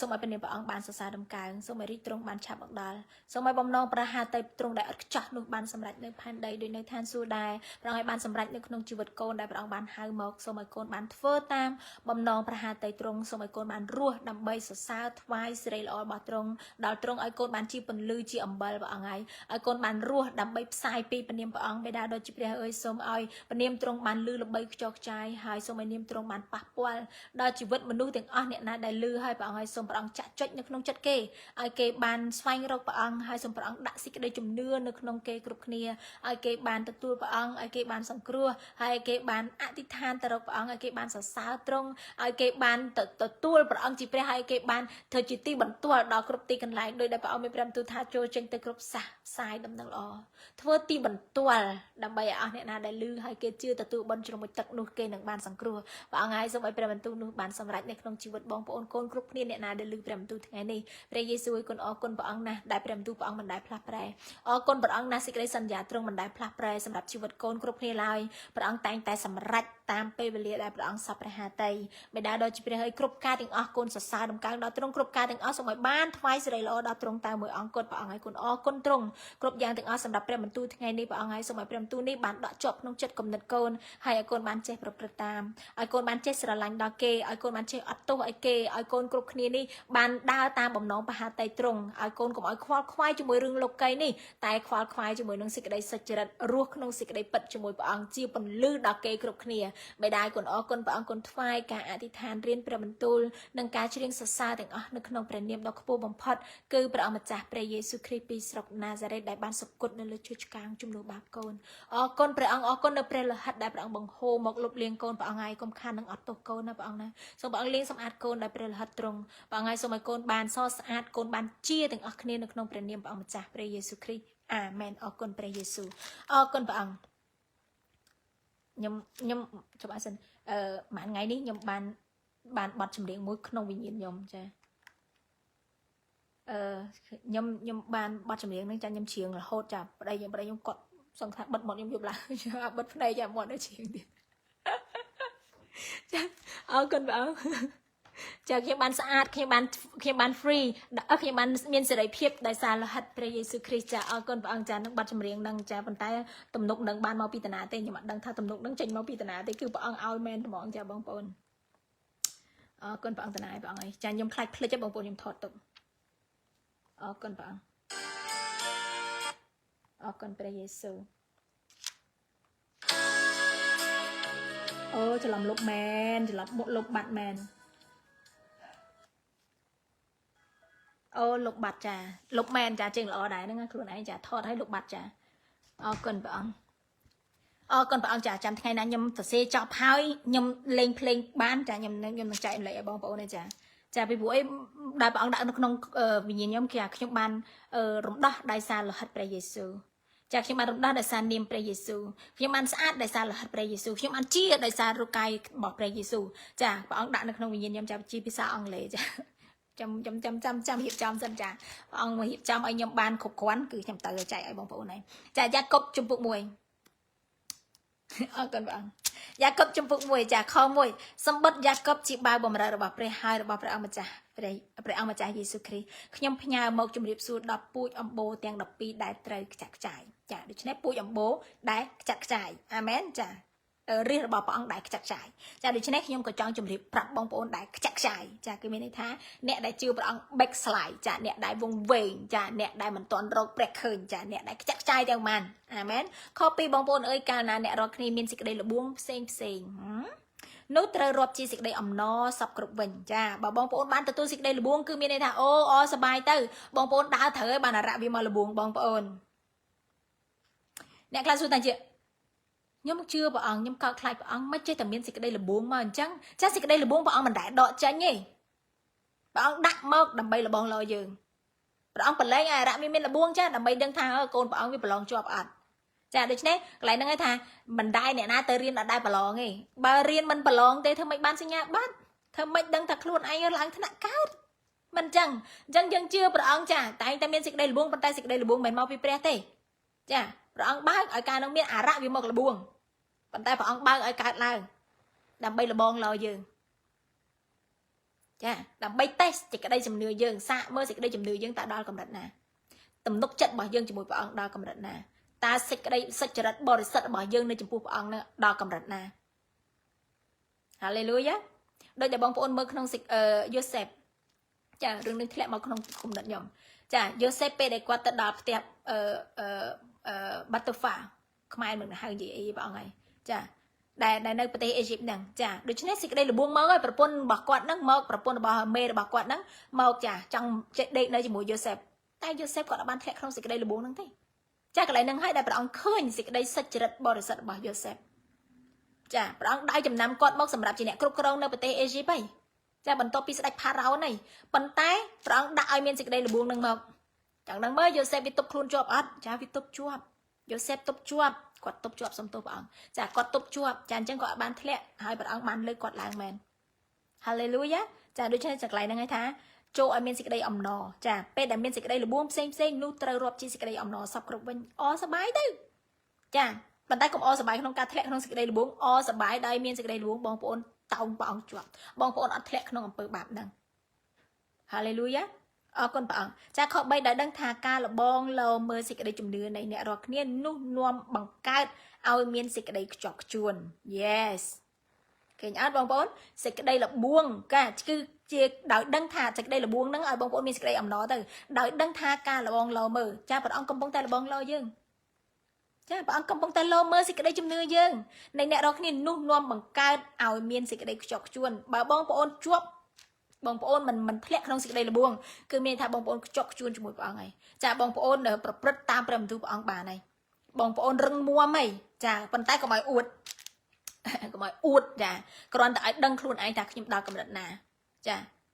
ឲ្យដឹងខ្លួនឯងហើយបានជាទីបន្ទាល់ហើយជួយការលើកទឹកចិត្តដល់អ្នកជុំវិញខ្លួនដោយដែលព្រះអង្គមានព្រះបន្ទូលទៅកាន់ពេត្រុសអញ្ចឹងចាព្រះអង្គមានព្រះបន្ទូលកាន់ពេត្រុសថាអរៈវាមកចង់បានពេត្រុសឯងហើយតែខ្ញុំអធិដ្ឋានឲ្យអ្នកឯងពេលណាថ្ងៃដែលអ្នកឯងបានក្រោកឈរឡើងវិញត្រឡប់មកវិញចាចូលឲ្យបានជួយឲ្យបងប្អូនបានរឹងមាំផងហាឡេលូយ៉ាអញ្ចឹងយើងដូចគ្នាដែរបងប្អូនសេចក្តីល្បួងមកព្រះអង្គប្រឡែងឲ្យកើតឡើងចាហើយព្រះអង្គលបងលោបើឃើញសេចក្តីយើងរឹងមាំខ្ជាប់ខ្ជួនហើយចាយើងនឹងអាចជួយដល់អ្នកជុំវិញខ្លួនដែរយើងនឹងអាចធ្វើទីបន្ទាល់នឹងសម្រាប់អ្នកជុំវិញខ្លួនហាឡេលូយ៉ាជាគំរូដល់អ្នកជុំវិញខ្លួនជាគំរូពីសេចក្តីជំនឿដោយដែលប៉ុលក៏ប្រាប់ថាចូលត្រាប់តាមខ្ញុំបើដល់រាបដល់ខ្ញុំត្រាប់តាមព្រះយេស៊ូវគ្រីស្ទហាឡេលូយ៉ាត្រាប់តាមសេចក្តីជំនឿរបស់ប៉ុលពីព្រោះឯតាសេចក្តីរឹងមាំការពុះពៀរបស់គាត់របៀបណាជាមួយនឹងលោកីនេះចាគាត់ដូចថាសាច់ឈាមរបស់គាត់ប្រឡែងចោលគាត់មានលុយគាត់មានមុខមាត់កិត្តិយសចាគាត់មានឋានៈនៅក្នុងក្រុមជំនុំពួកផារីស៊ីប៉ុន្តែគាត់លះបង់ចោលប៉ុន្តែគាត់ដើរតាមព្រះយេស៊ូវដោយស្មោះត្រង់សុចរិតចាហើយព្រះអង្គលើកគាត់ឡើងចូលមើលពីព្រះចេស្តាដែលគង់នៅជាមួយនឹងប៉ុលដែលព្រះអង្គប្រើដៃតាមរយៈប៉ុលប្រើមាត់របស់ប៉ុលដើម្បីធ្វើការអស្ចារ្យជាច្រើនចានាំមនុស្សជាច្រើនឲ្យមកជឿដល់ព្រះយេស៊ូវចាដូច្នេះយើងគ្រប់គ្នាត្រាប់តាមគាត់ហាឡេលូយ៉ាដូចជាប៉ុលគាត់ត្រាប់តាមព្រះគ្រីស្ទចាប៉ុន្តែបើមួយទៀតឥឡូវរាល់ថ្ងៃយើងអត់គេចំនួននោះគេឃើញប៉ុលចាយើងរាល់ថ្ងៃឃើញតែព្រះបន្ទូលទេចាសូមបងប្អូនយកធ្វើតាមព្រះបន្ទូលការណែនាំរបស់គាត់ហើយក៏កុំភ្លេចចាព្រះបន្ទូលដើមដែលព្រះយេស៊ូវព្រះអង្គមានព្រះបន្ទូលមកកាន់យើងហាឡេលូយ៉ាចូលឲ្យមានសេចក្តីជំនឿឡើងអរគុណព្រះយេស៊ូវចាដូច្នេះសេចក្តីលបងលោមើលសេចក្តីជំនឿអ្នករាល់គ្នានោះនាំបង្កើតឲ្យមានសេចក្តីខ្ជាប់ខ្ជួនខ4ចូលទុកឲ្យសេចក្តីខ្ជាប់ខ្ជួននោះបានធ្វើការឲ្យសម្រេចពេញលេញចាស់ដើម្បីឲ្យអ្នករាល់គ្នាបានគ្រប់លក្ខហើយពេញខ្នាតឥតខ្វះអ្វីឡើយអរគុណព្រះអង្គខ្ញុំអានព្រះបន្ទូលនឹងឲ្យខ្ញុំអរបងប្អូនព្រះបន្ទូលព្រះអង្គគឺពិតប្រាកដមែនបើមានសេចក្តីលបួងមកបងប្អូនខ្ជាប់ខ្ជួនបងប្អូនមិនបានទម្លាក់សេចក្តីជំនឿបងប្អូនមិនបានបាត់បង់ទំនុកចិត្តជាមួយព្រះអង្គថាវាទុកចិត្តលើអញវាអត់បានស្លន់ស្លោក្នុងខ្ជាប់ខ្ជួសហ្នឹងឯងខ្ញុំខ្ជួបខ្ជួសហើយខ្ញុំមិនប្រាប់បងប្អូនចាដូចខ្ញុំនិយាយចឹងពេលខ្ញុំជប់ខ្ជួសខ្ញុំស្ងាត់ចាខ្ញុំទុកចិត្តព្រះអង្គចាដែលពេលខ្ញុំជួបបងប្អូននឹងបងមាន5ទូមកខ្ញុំមិនហី be still and shine និយាយមែនឯងបងជួបជួឲ្យព្រះអង្គអើយកូនទុកចិត្តព្រះអង្គតើមិនព្រះអង្គមាន5ទូហ្មងចាដាក់អក្សរនឹងមុខខ្ញុំហ្មង be still and shine ឲ្យនៅស្ងៀមហើយឲ្យពន្លឺព្រះអង្គរះឡើងចាឲ្យពន្លឺនឹងបានបំភ្លឺឡើង be still ឲ្យនៅស្ងៀមទៅមិនបាច់ទេនៅស្ងៀមពន្លឺនឹងរះមកក្នុងជីវិតរបស់ឯងចាកាត់ពិតអញ្ចឹងព្រះអង្គឃើញខ្ញុំថាខ្ញុំមិនស្លន់ស្លោហើយចាព្រះអង្គឃើញខ្ជាប់ខ្ជួនហើយអញ្ចឹងចាដើម្បីឲ្យបានសេចក្តីដើម្បីឲ្យសេចក្តីខ្ជាប់ខ្ជួននោះបានសម្រេចពេញលេញចាឯងគ្រប់លេខអីចាខ្ញុំមិនមែនអួតថាខ្លួនខ្ញុំគ្រប់លេខអត់ទាន់ទេបងប្អូនខ្ញុំនៅគ្រឿងល្អខ្ញុំខ្ជិលខ្ញុំខូចដុំប៉ុន្តែក្នុងការខ្ជុះហ្នឹងគឺខ្ញុំអត់បានដួលអរគុណព្រះអង្គ nhưng mà uôn thắc nhưng mà hừng muam ấy thế chả đòi sao bật côn bảo pre và ông tục nhom chua ở đòi nhom đua không chung nâng cao ở đòi nhom slon slow ấy bóng bồn cha bị phụ ấy đôi sơ là bảo ông sao vẽ bảo ông pe đi chụp chúa slon slow kịp hay bảo ông ấy biết làm tu tha ta sẽ đây chụp nửa bảo nè nơi nè ao phụ đại miền sẽ đây chụp nửa tích tích ơi hai ấy con nè slon slow hả chả cái này nâng hay bộ sao vẽ cái toàn ban riêng sợ cái toàn ban khơi bật vậy tới cái ban bật sao bàn tay đôi tha cái toàn miền prem nhìn nó khang không cái hay slon slow tay chụp nón dương người lại bóng bồn bà xin chị bóng bồn miền tầm nè tầm nấu chụp mồi prem nhìn bao sắt bóng bồn ở slon slow không chú hay bóng bồn đừng mơ khơi ta chú nâng ạ bánh hai tầng nâng ạ cứ chia xịt đây là bong lâu mơ xịt đây chụp nửa là bọc nhom ta cha bà ông chẳng khơi ta xịt đây chụp nửa nhom rừng mồm ọt Hallelujah pe đã bà ông khơi ta rừng mồm hai nó mà xịt đây chọc chuồn chẳng bà ông nâng sầm rạch ca đỏ cha nâng không chụp bóng bồn chào ai pin khát hai ai bóng bồn khoai kẻ bóng bồn khang vì nhiên cô bà ông mà nói bóng bồn khoai bà ông bóng pin tham tiền được nhầm gì chăng pe nè na riêng bà kê mình bà lộn tê thưa mày kia lăng thế nào hả chẳng không xịt đây chùm nước đôi kia ba mình miên xịt đây là buông mọc tê ba ông mình là bong lơ bong bà ôn tê ba mình rạ mình là buông ba ông mình là bong lơ bong bà ôn tê ba ông ở đằng thà bong ba ông trông chia bay bàn tay khuôn dương khuôn ai cha mình ai bành chẹt prap từ rạ mình ai bành chẹt prap từ pre mình ai bành chẹt prap một khuôn ai ấy thà tao xịt đây chùm nước xem đo cầm đặt na thế chẳng thôi mình ai ở cột lẹ thôi mình ai pin khăn cha đôi chân khang ai bị nhiên pe để bong ông khơi thà bong bà ôn pin mua muôn bà ông chạm bóng pin time tiệt ô cô nâng tròn tròn ban phần này ok lắng thế nào chạm bóng pin time mùi tiệt cái này nâng thà ẩm nói tiên đây prem nhìn bao giờ bóng ôn nè khác còn xông bàn tay bà ông mơ ta dương ai tròn tròn ban hay này ta dương ai miên xịt đây chùm nưa ta dương miên xịt đây xa ta dương miên xịt đây xả lạnh cột cron xâm lập tới thứ ca nghe nâng này cha pe để bà ông khơi ta ai thấy bà ông áo gì cha bóng ôn bạch không phần cùi dung tòa sọ tật này hia tật muộn hia tật sao bảo em bảo đi cha ai tật sọc chuôn mà ai ta rừng muôn mà ai ta đau trời mà bà ông đừng ai bà ông chặt bóng pin ai bóng bồn bà ông mấy trăm tuổi thà đầm bay ai nè rồi kia bàn cục lét chà bà ông đang sầm ránh bóng bồn nhưng mà ăn khó buôn năng lực tập chặt mền tèn bóng bồn cho ta bị chà rana cho tục ai xịt đây chọc chuồn nút bàn thưa ca sầm ránh pin lên cho chà cho ai xịt đây chọc chuồn á bàn sầm ránh pin lên cho đầm bay ai nè rồi kia bàn cục lét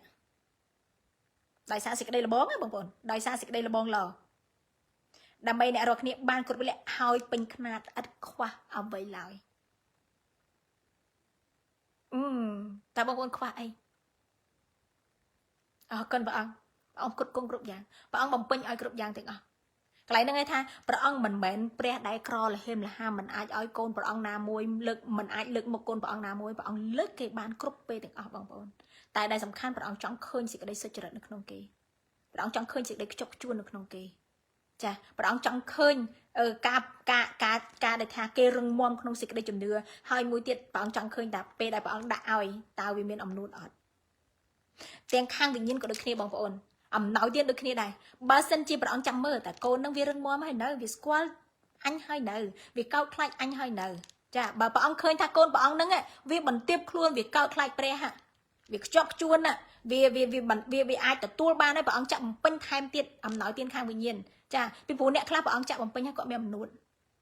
đập pe mềm nuốt bà ông chạm time chứ thế bằng con ban thầm năng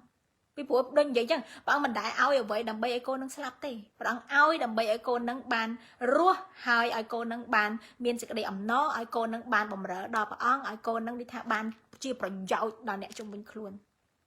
hai mình men sầm lập nè năng tiền chà con bà ông cha được này bà xin chị bông bồn là tầm trời vậy cha bận tiệp luôn hài nói thì hen khang vị nhân bà ông đừng chạm bắn thèm tiền chà được này bà ông tay tại là bông lo đôi mình đôi pre Jesus chân bà ông tới ai tiền là house than bận to pi bà ông tụ bận chung một tắc hài bà ông chỉ pre cha bà ông đây chuột xịt đây là buông chuột xịt đây là buông chà được này bà ông nơi ai rạ là bông lò buông bà ông cha đầm bay là bông lò trùng cha đầm bay bà ông còn lon chuột bằng hai bạc rạ thả chẳng số thà trước đây Jesus bà ông chỉ pre hai pre vô bị đá chặt bà ông mà hai đấy có bà ông thời từ ao từ ti là house than ai rạ là buông bà ông thứ ấy đâm bay bằng chết bạc thả bà ông mình bán chốt trôi cho mùi đằng rạ bà ông mình bán thẹt nông xịt đây buông bà ông bán cao khai đào pre vô bị đá tại mùi ông cột bà ông bán cổ rút tam pre mình tu rồi bà ông cha bà ông mình bán oi sách chiêm đựng nôm bà ông tì bằng chết bạc chà giống mình mua chi thà bà ông trong sòng cua mình nuốt ta bà ông chậm bạch bông lư pan đây thứ ấy bà ông mất đâm bay bằng chết ប្រាប់ឲ្យឃើញថានេះព្រះអង្គបានឈ្នះមែនព្រះអង្គបានមកស្លាប់ជំនួសបាបគេមែនព្រះអង្គទទួលគ្រប់យ៉ាងជំនួសមែនចាដើម្បីឲ្យអ្នកណាបានឃើញព្រះអង្គជឿដល់ព្រះអង្គឮពីព្រះនាមព្រះអង្គទទួលយកព្រះអង្គគេបានសង្គ្រោះចាគឺជាការបញ្ជាក់ប្រាប់ចាដូច្នេះសេចក្តីលបងក្នុងជីវិតយើងការលបងលបញ្ហាក្នុងជីវិតយើងគឺដើម្បីបញ្ជាក់ប្រាប់ថាកូននឹងវាឈរជាប់អត់កូននឹងវាជឿព្រះអង្គពិតប្រាកដអត់ដោយដែលព្រះអង្គដាក់ឲ្យមានសេចក្តីទុក្ខលំបាកនៅក្នុងជីវិតយោបអញ្ចឹងព្រះអង្គចង់បញ្ជាក់ប្រាប់អារ៉ាបញ្ជាក់ប្រាប់តែឯងមើលនេះកូនអញវាស្មោះត្រង់មែនកូនអញសុចរិតមែនចាទោះបីជាអញដកទ្រព្យសម្បត្តិចេញពីវាអញដកសុខភាពចេញពីវាអញដកគ្រួសារកូនចៅចេញពីវានៅតែសុចរិតព្រះអង្គបញ្ជាក់ប្រាប់អារ៉ាអេមែនចាដូច្នេះការដែលយើងប្រឡងនៅខ្វងឯដូចគ្នាដែរព្រះអង្គដាក់ធ្លាក់ឲ្យមានសេចក្តីល្បួងមកព្រះអង្គឲ្យអារ៉ាវាល្បួងយើងព្រះអង្គបើកឲ្យវាធ្វើការនឹងកើតដើម្បីលបងលោយើងឲ្យបញ្ជាក់ប្រាប់អារ៉ាកូនអញរឹងមាំអញ្ចឹងអញអាចឲ្យពោទៀតបានព្រះអង្គឲ្យពោទៀតព្រះអង្គឲ្យអំណោយទៀតពេញបរិបូរណ៍ពេញខ្នាតឥតខ្វះអ្វីទេអរគុណព្រះអង្គខ5តែបើអ្នករាល់គ្នាណាមួយខ្វះប្រាជ្ញាមានតែសូមដល់ព្រះហាឡេលូយ៉ាមិនបាច់ទៅសូមប្រាជ្ញាពីមនុស្សទេបងប្អូនទៅសូមពីព្រះ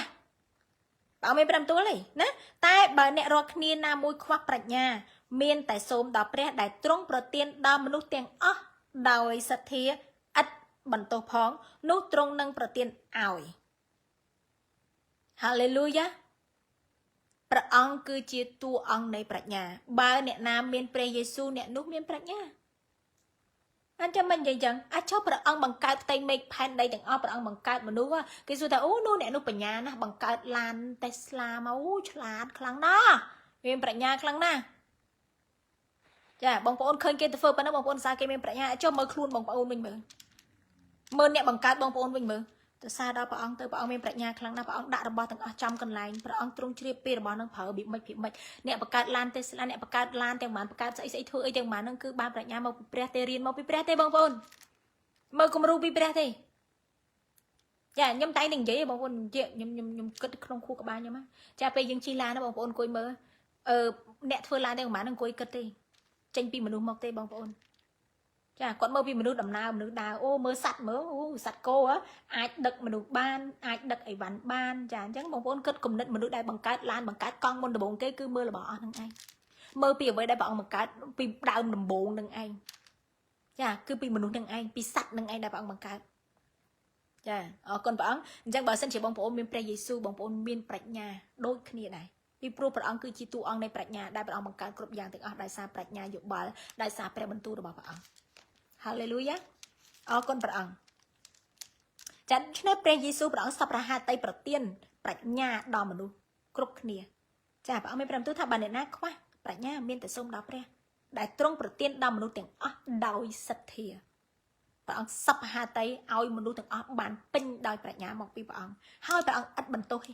ចាបើបងប្អូនទៅសុំប្រាជ្ញាមកពីព្រះអង្គមិនដែលបន្ទោសថាណែហែងអាក្រក់អញ្ជិះហែងមិនល្អអញ្ជិះហែងមិនសមនឹងបានទទួលប្រាជ្ញានឹងទេអញឲ្យហែងទេតើហែងធ្វើអញ្ជិះបានអញឲ្យហែង No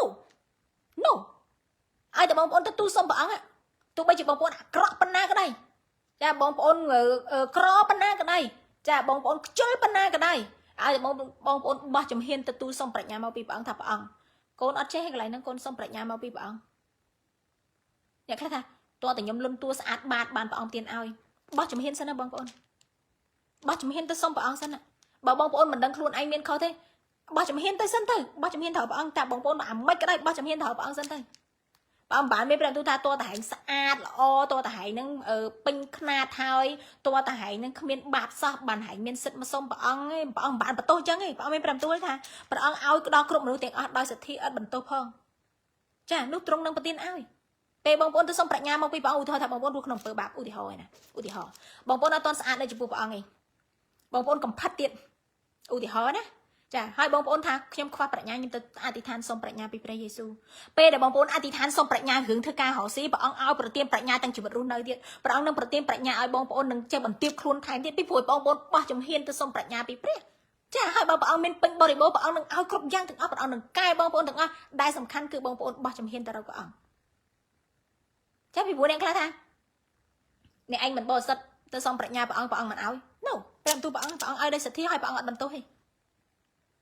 đạiព្រះអង្គពិបាកនឹងឲ្យគឺកូនណាដែលបដិសេធមិនព្រមទៅរកព្រះអង្គអួតអាងមានអំនួតក្នុងខ្លួនឬក៏បើមិនចឹងទៅសុំប្រាជ្ញាមកពីព្រះអង្គដើម្បីអំនួតដេកចាំមើលចាប៉ុន្តែខ្ញុំជឿថាព្រះអង្គទ្រង់ល្អខ្ញុំជឿជាក់ថាព្រះអង្គទ្រង់ល្អចិត្តខ្ញុំឯណាខ្ញុំគិតថាដេកចាំប៉ុន្តែព្រះអង្គទ្រង់ល្អខ្ញុំបើសិនជាកូនព្រះអង្គណាបោះជំហានមួយជំហានព្រះអង្គមានព្រះទូបើយើងបោះមួយជំហានព្រះអង្គបោះមកយើង10ចាយើងទៅសុំព្រះអង្គតែប្រាជ្ញាទូចមួយឯងដល់យើងបន្ទាបខ្លួនទៅសុំព្រះអង្គព្រះអង្គនឹងកែតម្រង់បងប្អូនទាំងអស់ហើយបើសិនជាបងប្អូនបោះជំហានថាព្រះអង្គកូនហត់នឿយដឹកនាំជីវិតខ្លួនឯងហើយកូនថ្វាយទៅព្រះអង្គកូនហត់នឿយនឹងគិតការទាំងអស់ហ្នឹងកូនថ្វាយទៅព្រះអង្គសូមព្រះអង្គចាត់ចែងឲ្យកូនហើយសូមព្រះអង្គទានប្រាជ្ញាឲ្យកូនសូមព្រះអង្គប្រើកូនតាមបំណងផាតីព្រះអង្គអូព្រះអង្គធ្វើបានល្អជាងយើងទៀតព្រះអង្គកែគ្រប់តំបន់ទាំងអស់បងប្អូនព្រះអង្គកែគ្រប់ដូចថាឧទាហរណ៍បងប្អូនផ្ទះមួយហ្នឹងវាមានកតុប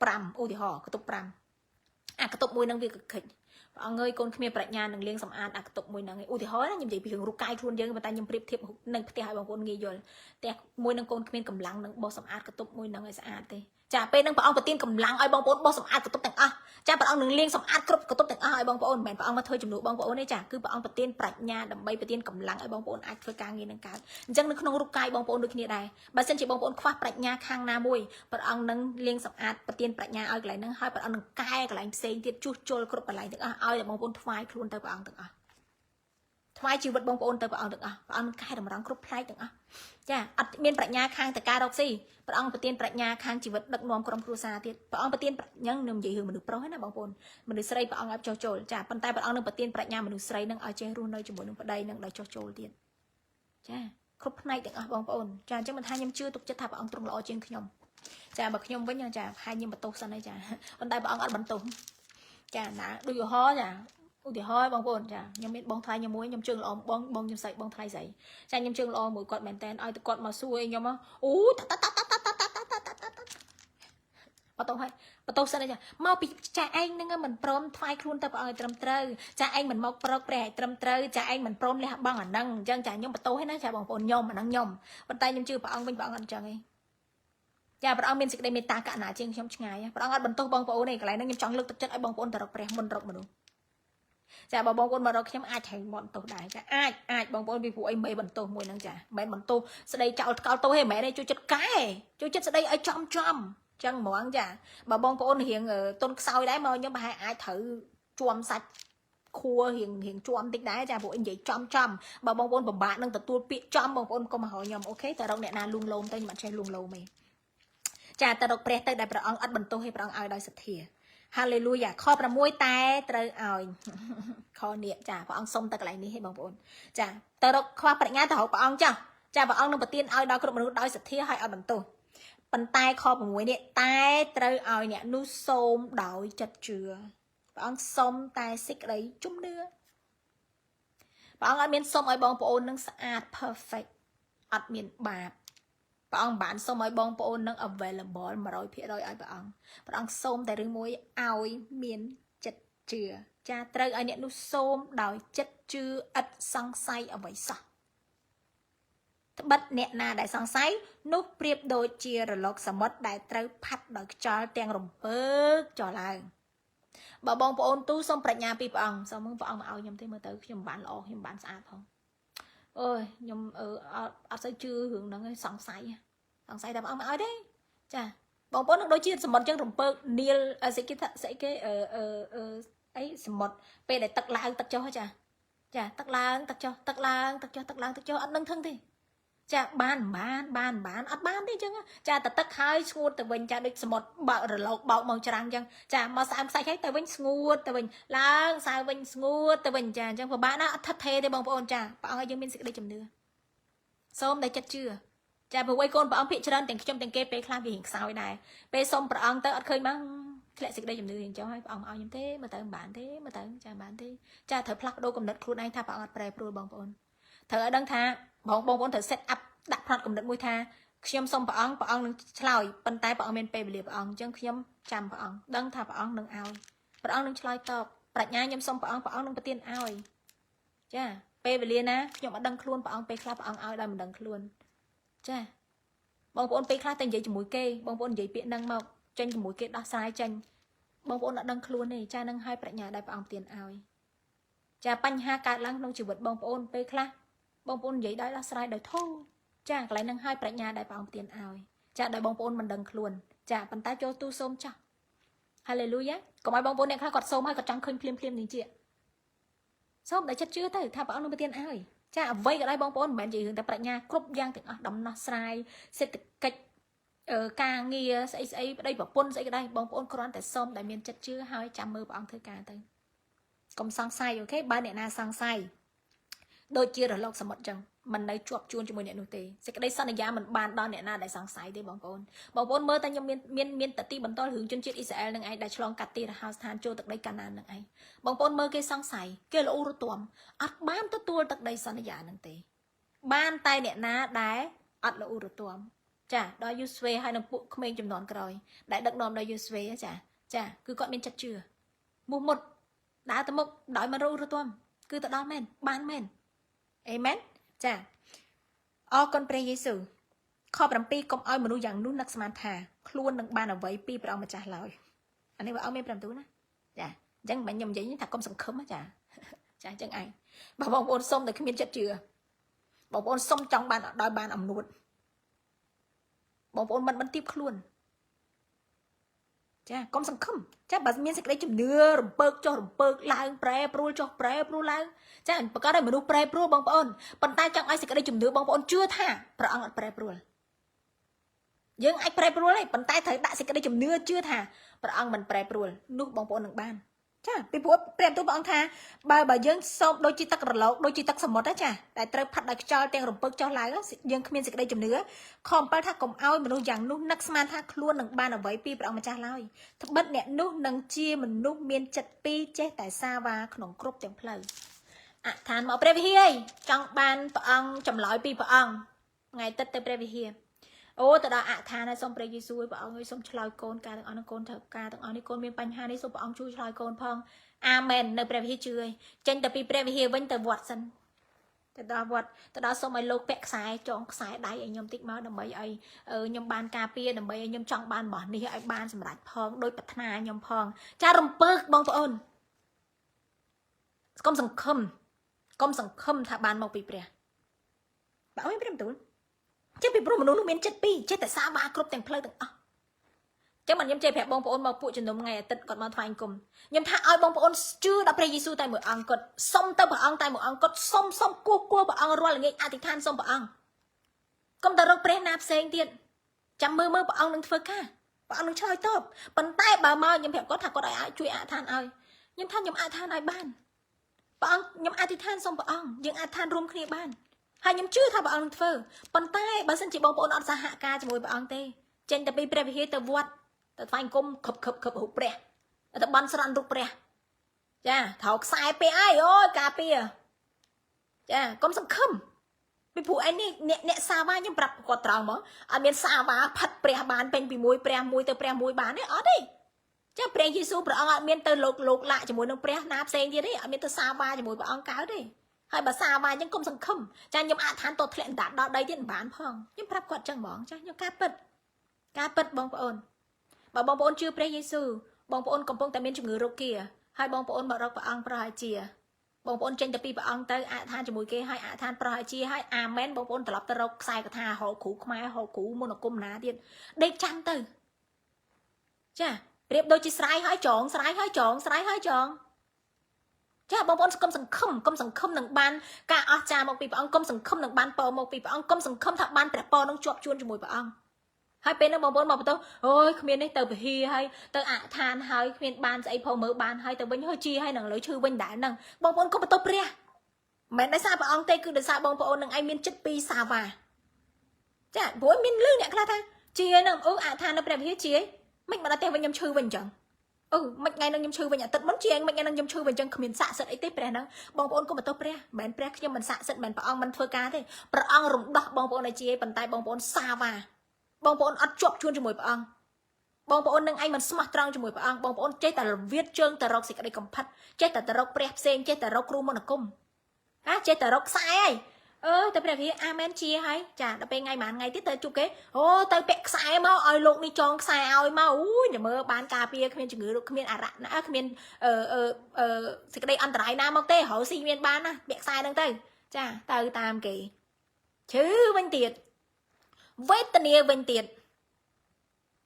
តាំងមកទៀតមកហៅព្រះទៀតមកព្រះវិហារទៀតមកហៅអឋានទៀតព្រះអង្គអើយជួយកូនផងព្រះអង្គជួយទៀតប៉ុន្តែមនុស្សចេះតែរវិតជឿចឹងទៅវិញរហូតចេះតែសាវ៉ាអត់ឈប់មកហើយជាពិសេសមនុស្សចំនួននឹងសាវ៉ាខ្លាំងមែនតើរេតាមភ្នែកមើលឃើញទាំងអស់បងប្អូនកន្លែងហ្នឹងឲ្យថាភ្នែកចាវាតែងតែនាំឲ្យធ្លាក់ក្នុងសេចក្តីល្បួងច្រើនចឹងមិនថាអាសាបិទភ្នែកមើលទៅព្រះខ្លះទៅចាបើបងប្អូនបើកភ្នែកច្រើនពេកឃើញតែសេចក្តីល្បួងមិនឃើញព្រះទេបងប្អូនព្រោះព្រះអត់មានឃើញនឹងភ្នែកបងប្អូនទេចាព្រះអង្គគឺជាវិញ្ញាណហាឡេលូយ៉ាចាដូច្នេះខ្ញុំសុំបងប្អូនណាកុំឲ្យសាវ៉ា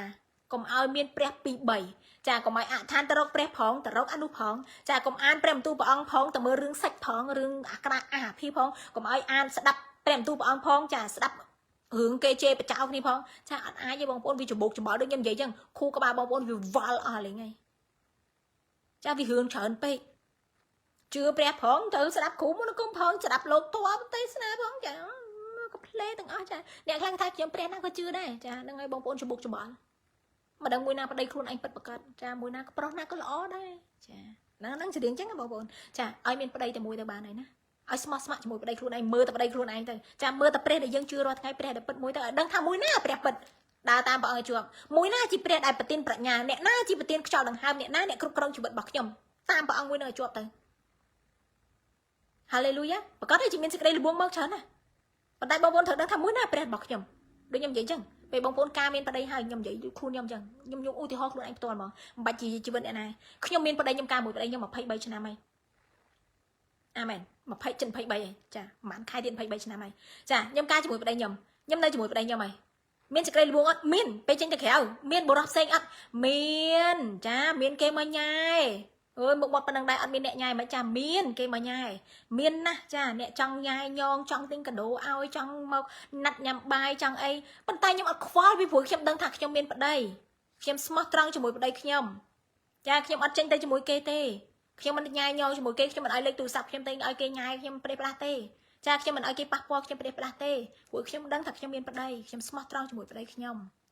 អញ្ចឹងក្នុងសេចក្តីជំនឿដូចគ្នាដែរពេលបងប្អូនមកជឿព្រះយេស៊ូវបងប្អូនមកព្រះវិហារថ្វាយគុំព្រះអង្គតើមានសេចក្តីអូសទាញខាងក្រៅអត់មានគេនឹងអូសទាញណាពាក់ខ្សែនេះទៅអ្នកឯងបានរកស៊ីមានបានណាអូព្រះនឹងលោកនឹងប្រកែណាពាក់ទៅអ្នកឯងនឹងមានបានមានអត់ចាបងប្អូនខ្លួនឯងត្រូវសម្រេចចិត្តថាអត់ទេខ្ញុំគឺជាដំណាក់ព្រះវិញ្ញាណបរិសុទ្ធខ្ញុំគឺជាកូនរបស់ព្រះយេស៊ូវព្រះអង្គជាអ្នកការពារខ្ញុំអត់មានត្រូវការអ្នកណាផ្សេងទេខ្ញុំស្មោះត្រង់ជាមួយនឹងព្រះយេស៊ូវចាកន្លែងហ្នឹងហើយដែលព្រះអង្គនឹងឃើញភាពស្មោះត្រង់បងប្អូនជាមួយព្រះអង្គនឹងប្រទានពរឲ្យព្រះអង្គនឹងស្រឡាញ់បងប្អូនដូចខ្ញុំអញ្ចឹងចាបើប្តីខ្ញុំឃើញថាខ្ញុំស្មោះត្រង់ជាមួយគាត់ហើយគាត់មានទំនុកចិត្តជាមួយខ្ញុំគាត់សប្បាយចិត្តគាត់ស្រឡាញ់ខ្ញុំចាគាត់មើលថែខ្ញុំចាគាត់គោរពខ្ញុំកន្លែងហ្នឹងឯងបងប្អូនអញ្ចឹងទៀមទីសេចក្តីជំនឿទុកចិត្តព្រះអង្គស្មោះត្រង់ជាមួយព្រះអង្គកុំឲ្យមានចិត្តពីរខ្ញុំសង្ឃឹមថាបងប្អូនយល់ណាហើយបើបងប្អូនមានចិត្តពីរហើយកុំសង្ឃឹមថាបងប្អូនសុខសាន្តដូចខ្ញុំចឹងខ្ញុំលុឧទាហរណ៍រឿងប្តីប្រពន្ធចឹងឯងចាបើសិនជាខ្ញុំផិតប្តីខ្ញុំបើខ្ញុំចេញទៅញ៉ាំបាយជាមួយប្រុសផ្សេងខ្ញុំទទួលកាដូប្រុសផ្សេងខ្ញុំញ៉ាយញោជាមួយប្រុសផ្សេងសួរក្នុងផ្ទះខ្ញុំសុខសាន្តអត់សុខទេអ្នកដែលវេទនាគឺអ្នកណាគឺខ្ញុំអាមែនអញ្ចឹងជាមួយព្រះក៏ដូចគ្នាដែរបងប្អូនបើបងប្អូនផិតព្រះទៅព្រះវិហារផងថ្វាយអង្គមរូបព្រះផងអឋានរកព្រះយេស៊ូវផងទៅរកលោកស្រោចទឹកផងការព្យាបាលអឋានសូមឲ្យព្រះអង្គព្យាបាលផងចាស់ទៅរកគ្រូមន្តអាគមគ្រូថ្នាំផងអីផងទៅពេទ្យផងអីផងចាខ្ញុំយល់មករឿងប្រពេទ្យបងប្អូនឲ្យខ្វះសេចក្តីជំនឿខ្ញុំមិនដឹងទេអូខេវាមិនមែនបាបដោយសារបងប្អូនទៅរកពេទ្យទេគ្រាន់តែថាបងប្អូនមិនបានឃើញព្រះចេស្តារបស់ព្រះអង្គបងប្អូនមិនបានឃើញការអស្ចារ្យរបស់ព្រះអង្គពេលដែលបងប្អូនមិនព្រមដាក់ចិត្តទៅរកព្រះអង្គតែមួយអង្គណាកន្លែងហ្នឹងឲ្យបងប្អូនអាចឃើញការអស្ចារ្យសូមឲ្យបងប្អូននៅជាប់ជាមួយព្រះយេស៊ូវជឿទុកចិត្តលើព្រះអង្គទៅបើបងប្អូនមានសេចក្តីជំនឿក្នុងការអធិដ្ឋានប្រយោជន៍ជឿលើព្រះអង្គទៅបងប្អូននឹងឃើញការអស្ចារ្យតែបងប្អូនខ្វះសេចក្តីជំនឿចាសូមឲ្យបងប្អូនថាព្រះអង្គឲ្យសូមបំពេញនៅកន្លែងណាដែលកូនខ្វះសេចក្តីជំនឿកន្លែងណាដែលកូនខ្វះសូមព្រះអង្គបំពេញឲ្យកូនបងប្អូនកុំទៅស្វែងរកមនុស្សបំពេញស្វែងរកព្រះអង្គបំពេញឲ្យកូនកន្លែងហ្នឹងហើយយើងអាចទៅរកបងប្អូនយើងដូចថាលើកទឹកចិត្តទីបន្ទាល់ពីគ្នាលើកទឹកចិត្តពីគ្នាការអធិដ្ឋានពីគ្នាតែប៉ុណ្្នឹងឯងប៉ុន្តែបងប្អូនមិនអាចកំផិតព្រះបានទេអូខេ มันអាចមានចិត្តពីរมันអាចរកព្រះផងរកលោកីផងរកគ្រូមន្តគុំផងมันអាចទេបងប្អូននឹងមិនបានឃើញសេរីល្អបងប្អូននឹងមិនបានពេញដោយបរិបូរណ៍មកពីព្រះអង្គទេខ្ញុំហ៊ាននិយាយចាព្រោះឲ្យព្រះអង្គមានព្រះបន្ទូលចឹងមែនព្រះអង្គធ្វើការចឹងមែនព្រះអង្គឲ្យដោយសទ្ធាព្រះអង្គសពហាតីបំពេញបងប្អូនណាប៉ុន្តែក៏ព្រះអង្គចង់ឃើញសេចក្តីជំនឿបងប្អូនស្មោះត្រង់ជាមួយព្រះអង្គដែលมันមានចិត្តពីរมันសាវ៉ាมันក្បត់ព្រះมันផាត់ព្រះទេហើយនិយាយហ្នឹងថាអ្នកដែលគេអត់ទាន់ថ្វាយខ្លួនជឿព្រះអង្គអ្នកដែលគេអត់ទាន់ច្បាស់លាស់ជាមួយព្រះអង្គគេថាដែលតែនិយាយអញ្ចឹងដូចខាត់ខ្ញុំមិនអោយទៅកន្លែងណាផ្សេងមិនចាខ្ញុំនិយាយត្រង់និយាយសិនមែនចាបងប្អូននៅក្នុងនេះអ្នកដែលទៅព្រះវិហារអ្នកខ្លះគាត់អត់ទាន់ថ្វាយខ្លួនទេខ្ញុំនិយាយសិនខ្ញុំអត់ហ៊ានខ្លាចនិយាយទេចាមិនមែនខ្ញុំខាត់បងប្អូនមិនអោយទៅណាទេខ្ញុំគ្រាន់តែប្រាប់បងប្អូនជំរឹះគឺនៅលើបងប្អូនដដែលចាបើសិនជាបងប្អូនថាអត់ទេខ្ញុំទៅថ្វាយគុំថ្ងៃអាទិត្យខ្ញុំគ្រាន់ទៅតែបង្ខប់កិច្ចខ្ញុំនិយាយដែរមិនខ្លាចអូខេខ្ញុំនិយាយការពិតបងប្អូនថាខ្ញុំទៅព្រះវិហារគ្រាន់តែបង្ខប់កិច្ចដើម្បីធ្វើឲ្យអ្នកនេះសប្បាយចិត្តហើយជីវិតខ្ញុំបានក្រៅខ្ញុំចង់ធ្វើអីក៏បានសិទ្ធរបស់បងប្អូនទេសិទ្ធបងប្អូនខ្ញុំនឹងមិនខាត់បងប្អូនយើងនឹងមិនបិទទ្វារមិនទទួលបងប្អូនទេសិទ្ធរបស់បងប្អូនធ្វើអីធ្វើទៅប៉ុន្តែខ្ញុំអត់ចង់ឲ្យបងប្អូនមកបន្ទោសព្រះថាហេតុអីក៏អត់បានឃើញលទ្ធផលមិនព្រះខ្ញុំអត់ប្រកែមិនព្រះរបស់ខ្ញុំថ្លង់ស្ដាប់មិនលឺទេមិនថាព្រះគ្មានអំណាចមិនអាចប្រទានឲ្យបងប្អូនបានទទួលអ្វីដែលបងប្អូនសុំទេព្រះអង្គអាចធ្វើបានគ្រប់យ៉ាងដែលបងប្អូនមិនទទួលបានគឺដោយសារបងប្អូនកំផិតបងប្អូនបានស្មោះត្រង់ជាមួយព្រះហាឡេលូយ៉ាចាខ្ញុំការពារព្រះរបស់ខ្ញុំព្រះអង្គមានអំណាចគេថាខ្ញុំគ្រាន់ការពារព្រះនាមរបស់ព្រះរបស់ខ្ញុំឲ្យបងប្អូនបានភ្ញាក់ខ្លួនបងប្អូនចង់មកលេងសើចចង់មកគ្រាន់តែធ្វើបង្ហាញយកចិត្តអ្នកណាម្នាក់បំពេញដើម្បីបានផលប្រយោជន៍វិញជាសិទ្ធិរបស់បងប្អូនទេមិនរឿងខ្ញុំទេហើយពួកយើងមិនថ្កោលទោសបងប្អូនទេចាខ្ញុំដែរនិយាយនេះចង់បញ្ជាក់ឲ្យបងប្អូនដឹងថាព្រះរបស់ខ្ញុំត្រង់ពិតហើយព្រះអង្គទ្រង់ជ្រាបពីចិត្តគំនិតរបស់បងប្អូនខ្លាំងណាស់កុំលបងលើព្រះឡើយព្រះអង្គទ្រង់ជ្រាបពីគំនិតរបស់មនុស្សអ្នកណាស្មោះត្រង់មិនស្មោះត្រង់ព្រះអង្គទ្រង់ជ្រាបតែដែលព្រះអង្គបើកទ្វារទទួលដែលព្រះអង្គទទួលគឺដោយសារសេចក្តីមេត្តាករុណាសេចក្តីសប្បុរសរបស់ព្រះអង្គហើយចាព្រះអង្គមិនដែលច្រានកូនណាមួយចេញទេព្រះអង្គទទួលទាំងអស់ព្រះអង្គអត់ធ្មត់រងចាំកូននឹងកែប្រែហើយព្រះអង្គតែងតែចាត់សាររបស់ព្រះអង្គតាមអ្នកបម្រើព្រះអង្គហ្នឹងឯងចាដូចពាក្យខ្ញុំនិយាយនេះហ្នឹងចាព្រះអង្គចាត់ឲ្យបងប្អូនភ្ញាក់ខ្លួនអត់ឲ្យបងប្អូនកំផិតព្រះទេអត់ឲ្យបងប្អូនមកព្រះវិហារផងចេញទៅវត្តផងចាហើយកុំតែនិយាយពីខាងក្រៅថាចាខ្ញុំលឺទៅគ្រាន់តែប្រគប់កិច្ចហ្នឹងដើម្បីបានឲ្យគេជួយខ្ញុំបងប្អូនមានសិទ្ធិបោកតាចាប៉ុន្តែអ្នកដែលមានទោសគឺខ្លួនឯងនោះឯងជាមួយព្រះមិនមែនខ្ញុំច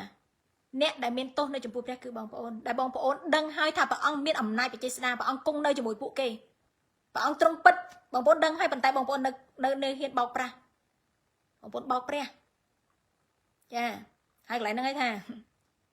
ខកព្រះម្បាននេះបងប្អូនព្រះអង្គទ្រង់ជ្រាបណាស់ហើយដែលបងប្អូនសុខសាន្តរាល់ថ្ងៃឲ្យបងប្អូនត្រូវអរគុណព្រះជាងខ្ញុំទៀតពីព្រោះព្រះអង្គមានសេចក្តីមេត្តាករុណាចំពោះជីវិតបងប្អូន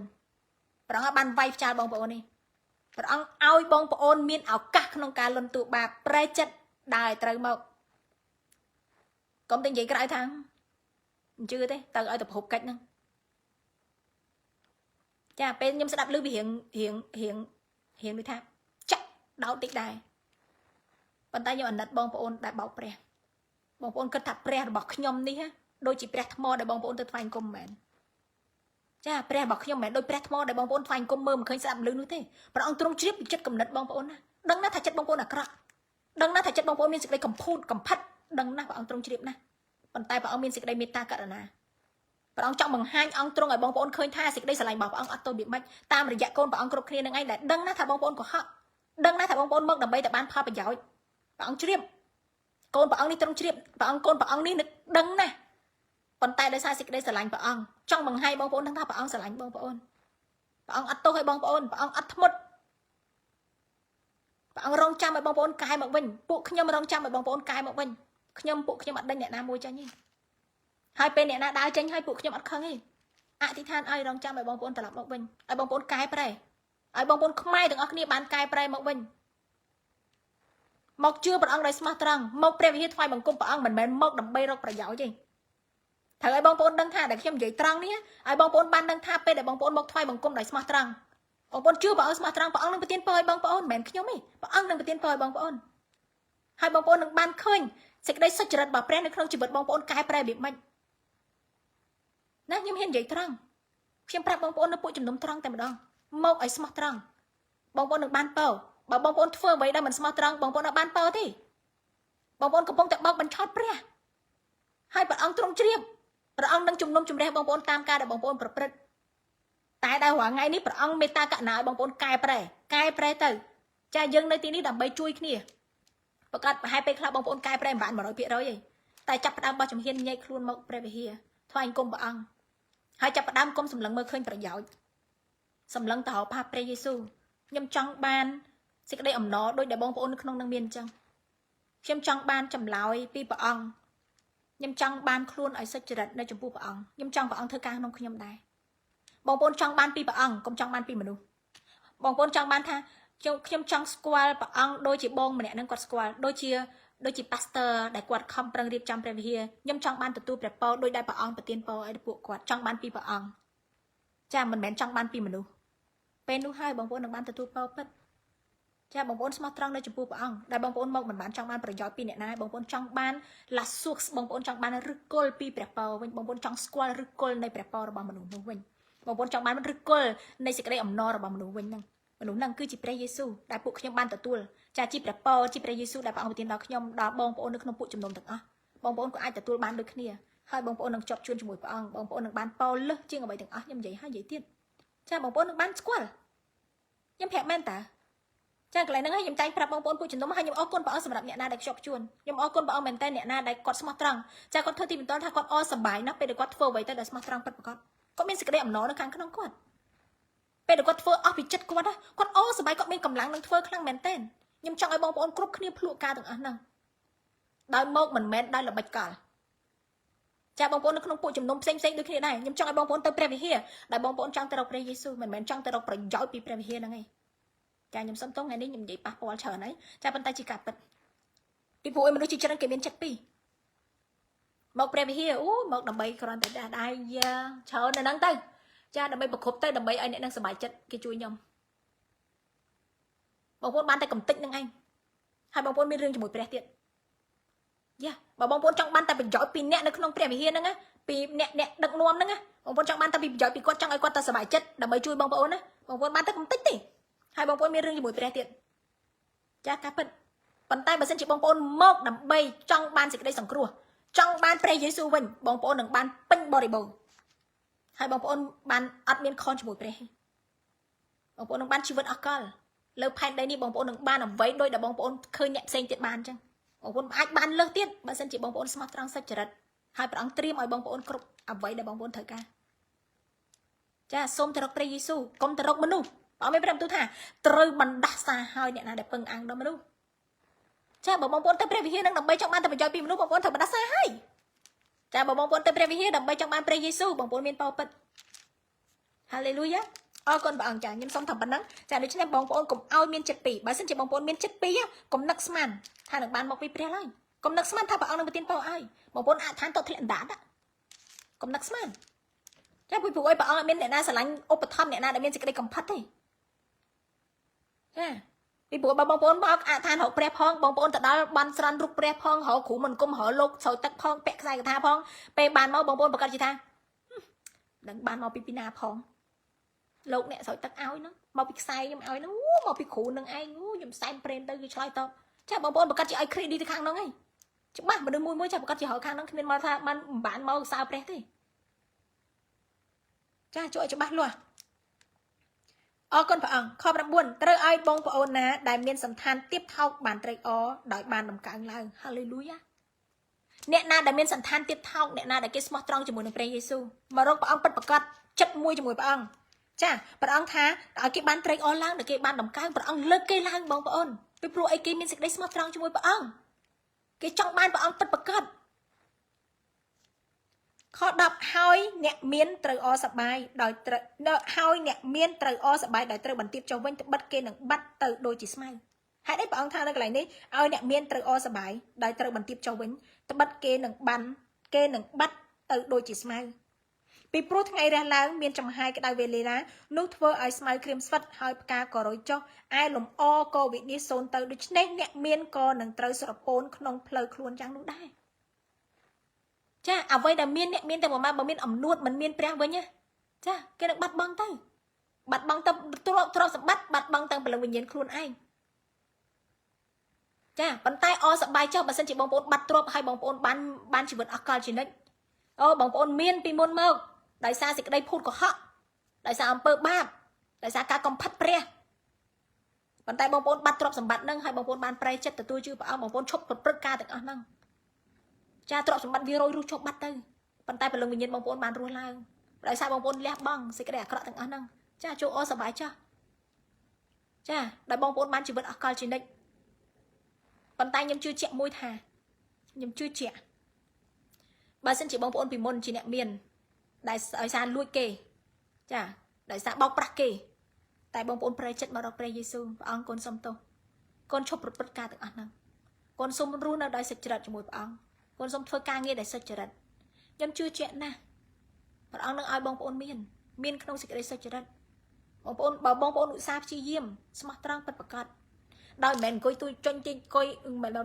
យមិនមែនទាញអង្គុយទាញទូរស័ព្ទអង្គុយចុចទៅលួចលុយគេក្នុងបេងគេបោកប្រាស់គេចាបងប្អូនឧស្សាហ៍ចេញទៅធ្វើអ្វីផ្សេងទៀតចាបងប្អូនឧស្សាហ៍បោះជំហានទៅធ្វើការងារសុចរិតព្រះអង្គនឹងប្រទានពរឲ្យចាជំនាញដែលបងប្អូនមាននៅក្នុងទូរស័ព្ទមកបងប្អូនអាចរកស៊ីអនឡាញលក់ដូររបស់អីដែលសុចរិតមិនបោកប្រាស់គេព្រះអង្គនឹងប្រទានពរបងប្អូនមានដូចគ្នាខ្ញុំជឿជាក់ណាឲ្យតែបងប្អូនរស់នៅសុចរិតចាបងប្អូននឹងបានជាថ្វាយសិរីល្អដល់ព្រះទាំងអស់កន្លែងហ្នឹងខ្ញុំអរគុណព្រះអង្គចាដូច្នេះសូមលើកទឹកចិត្តបងប្អូនទាំងអស់គ្នាចាសូមឲ្យបងប្អូន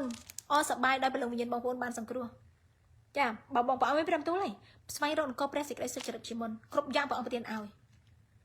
ស្វែងរកព្រះឲ្យឃើញទៅឲ្យបានសង្គ្រោះពិតប្រាកដមានសេចក្តីអំណរជាមួយព្រះអង្គពិតប្រាកដ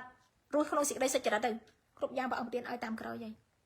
ហាឡេលូយ៉ាកុំឲ្យថាខ្ញុំអត់ហ៊ានជឿព្រះយេស៊ូវទេពីព្រោះខ្ញុំលែងកុហកគេកើតផ្លាច់ក្រចាបើអត់មានព្រមទៅថាបានប្រយោជន៍អ្វីដែលបានផែនដីទាំងមូលតែបាត់ព្រលឹងវិញ្ញាណខ្លួនឯងនោះតែត្រូវនៅក្នុងឋាននរកអស់កលជានិច្ចនោះបានប្រយោជន៍អី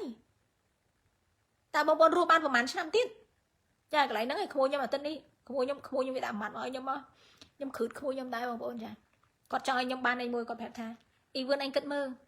មនុស្សឥឡូវរស់បានតែ60ឆ្នាំជាងឯងអាហ្នឹងពេញទេណាចា60ជាងឯងឥ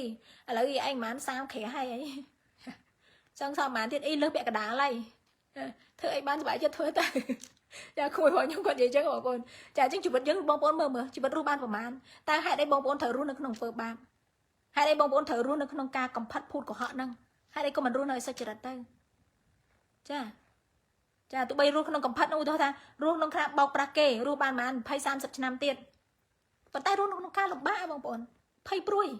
ក្តៅកាហាយឲ្យមានប្រយោជន៍ទេអញ្ចឹងជ្រើសរើសរស់ឲ្យជីវិតខ្លួនឯងមានសុខស្រួលទៅឲ្យមានភាពស្កប់ស្កល់នៅក្នុងខ្លួនទៅមានសុខសាន្តនៅក្នុងចិត្តទៅកុំទៅបោកប្រាស់គេមករកព្រះមកព្រះអង្គនឹងបំពេញសេចក្តីសុខសាន្តឲ្យបងប្អូនហើយអរគុណព្រះអង្គតាខ្ញុំបានដល់ណាបងប្អូនចាខ12មានប៉ុស្តិ៍ហើយចាអស់ថ្មមុនទៀតឡើយព្រះអង្គហើយខព្រះបន្ទូលខ្លីហេតុអីកុំនិយាយវែងម៉ែព្រះអង្គហើយមួយឆ្អែត1ម៉ោងកន្លះចាខ12មានប៉ុស្តិ៍ហើយមនុស្សណាដែលស៊ូទ្រាំនឹងសេចក្តីល្បួងហាឡេលូយ៉ាត្បិតកាលណាត្រូវលបងលើចាឃើញអត់បងប្អូនបែងចែកណាសេចក្តីល្បួងមកពីអរៈព្រះអង្គលបងលោយើងក្នុងការទាំងអស់ហ្នឹងមានប៉ុស្តិ៍ហើយអ្នកណាដែលស៊ូទ្រាំនឹងសេចក្តីល្បួងត្បិតកាលណាត្រូវលបងលោឃើញថាខ្ជាប់ជួនហើយនោះនឹងទទួលបានមកុដនៃជីវិតដែលព្រះអង្គម្ចាស់ទ្រង់សន្យានឹងប្រទានឲ្យដល់អស់អ្នកណាដែលស្រឡាញ់ទ្រង់ចានេះគឺជាព្រះបន្ទូលព្រះអង្គហាឡេលូយ៉ាបើសិនសេចក្តីល្បួងមកបងប្អូនទប់ទល់ជាប់បងប្អូននៅជាប់ជួនជាមួយព្រះអង្គលបងលោមើលការសេចក្តីជំនឿបងប្អូនតើខ្ជាប់ជួនល្អអត់ចានោះព្រះអង្គនឹងប្រទានឲ្យបងប្អូនបានទទួលមកុដនៃជីវិតចាបងប្អូនពួកខ្ញុំតែនិយាយថាអូយទៅដល់ឋានសួគ៌ម្នាក់នោះនឹងបានមកុដល្អប៉ុណ្ណាធំប៉ុណ្ណាស្អាតប៉ុណ្ណាពេជ្រគេធំប៉ុណ្ណាអីប៉ុណ្ណាចាហ្នឹងបងប្អូនចេះតែសម័យមើលណាចាពិតមែនព្រះអង្គមានមកុដឲ្យយើងតែមកុដដែលមួយគ្រប់គ្នាបាននោះគឺជាមកុដនៃជីវិតគឺជាជីវិតអកលជានិច្ចនៅឯឋានសួគ៌ចាអញ្ចឹងសូមឲ្យបងប្អូនទាំងអស់គ្នាបានរឹងមាំឡើងចាបងប្អូនដែលទឹកជឿព្រះអង្គទឹកមកលើពីព្រះនាមព្រះអង្គចាហើយបងប្អូនមានសេចក្តីល្បួងអូសទាញខាងក្រៅគេអូសទាញបងប្អូនទៅវត្តទៅថ្វាយបង្គំទៅណាទៅណីប្រព្រឹត្តសេចក្តីកំផិតកំភួតបោកប្រាស់គេហ្មងបងប្អូនមិនធ្វើតាមគេចាព្រះអង្គមានព្រះបន្ទូលថាមានបោហើយមនុស្សណាដែលស៊ូទ្រាំនឹងសេចក្តីល្បួងត្បិតកាលណាត្រូវលបងលោហើយឃើញថាខ្ជាប់ខ្ជួនហើយនោះនឹងទទួលបានមកុដនៃជីវិតដែលព្រះអង្គម្ចាស់ទ្រង់សន្យាប្រទានឲ្យដល់អ្នកណាដែលស្រឡាញ់ទ្រង់ចាបើបងប្អូនមិនស្រឡាញ់ព្រះទេបងប្អូនអត់អាចខ្ជាប់ជួនកើតទេបើបងប្អូនមិនស្រឡាញ់ព្រះអង្គទេបងប្អូននឹងកំផិតហើយ ចាអញ្ចឹងស្វែងរកសេចក្តីស្រឡាញ់របស់ព្រះអង្គស្រឡាញ់ព្រះយេស៊ូវឲ្យអស់ពីចិត្តខ13កាលណាមានសេចក្តីល្បួងនោះកុំឲ្យអ្នកណានិយាយថាព្រះទ្រង់ល្បួងខ្លួនហើយតែបាត់សេចក្តីអាក្រក់ពុំអាចនឹងល្បួងនាំព្រះハរតីព្រះបានឡើយហើយព្រះក៏មិនដែលល្បួងអ្នកណាដែរណាព្រះអង្គអត់ដែលល្បួងព្រះអង្គមិនដែលដាក់សេចក្តីអាក្រក់នៅក្នុងជីវិតបងប្អូននេះអារ៉ាក់ទេវាមកល្បួងចាដូចខ្ញុំនិយាយចឹងអារ៉ាក់វាមកល្បួងព្រះអង្គបើកមកព្រះអង្គបើកឲ្យការនឹងកើតឡើងឆ្លៀតឱកាសលបងលោសេចក្តីជំនឿយើងណាដូចយើងជាឪពុកម្ដាយចឹងពេលកូនវាមានបញ្ហាមានសេចក្តីល្បួងចូលក្នុងជីវិតវាដែលវាមិនស្ដាប់បង្គាប់ឪពុកម្ដាយពេលហ្នឹងឪពុកម្ដាយក៏ចង់ដឹងដែរតើកូនអញទ្រាំត្រូវបានអត់តើកូនអញនឹងមកសុំជំនួយអញអត់តើកូនអញនឹងប្រែចិត្តអត់ចាដូចពេលខ្លះយើងទុកឲ្យកូនយើងជួបការលំបាកវាចង់ធ្វើអញ្ចឹងហ៎វាចង់ដើរលេងណាហែងដើរលេងហែងចង់ប៉ះចក្រានហែងម៉ែប្រាប់ថាកុំឲ្យប៉ះភ្លើងកុំឲ្យលេងភ្លើងចាដល់លាកដៃតែកូនវាចង់ធ្វើណាហែងធ្វើមើលទៅចាចាំមើលហែងលាកដៃហើយហែងយល់នៅហែងដឹងនៅថាភ្លើងវាក្តៅអញ្ចឹងជឿត្រូវស្ដាប់បង្គាប់ម៉ែនៅថ្ងៃក្រោយចាអញ្ចឹងព្រះអង្គក៏ដូចគ្នាដែរចាមួយទៀតថាមើលកូនអីវាប៉ះលើងចាំមើលវាឈឺចាំមើលវាទ្រាំបានអត់ចាក៏ចង់ដឹងដែរថាកម្លាំងកូនវាដល់ប៉ុណ្ណា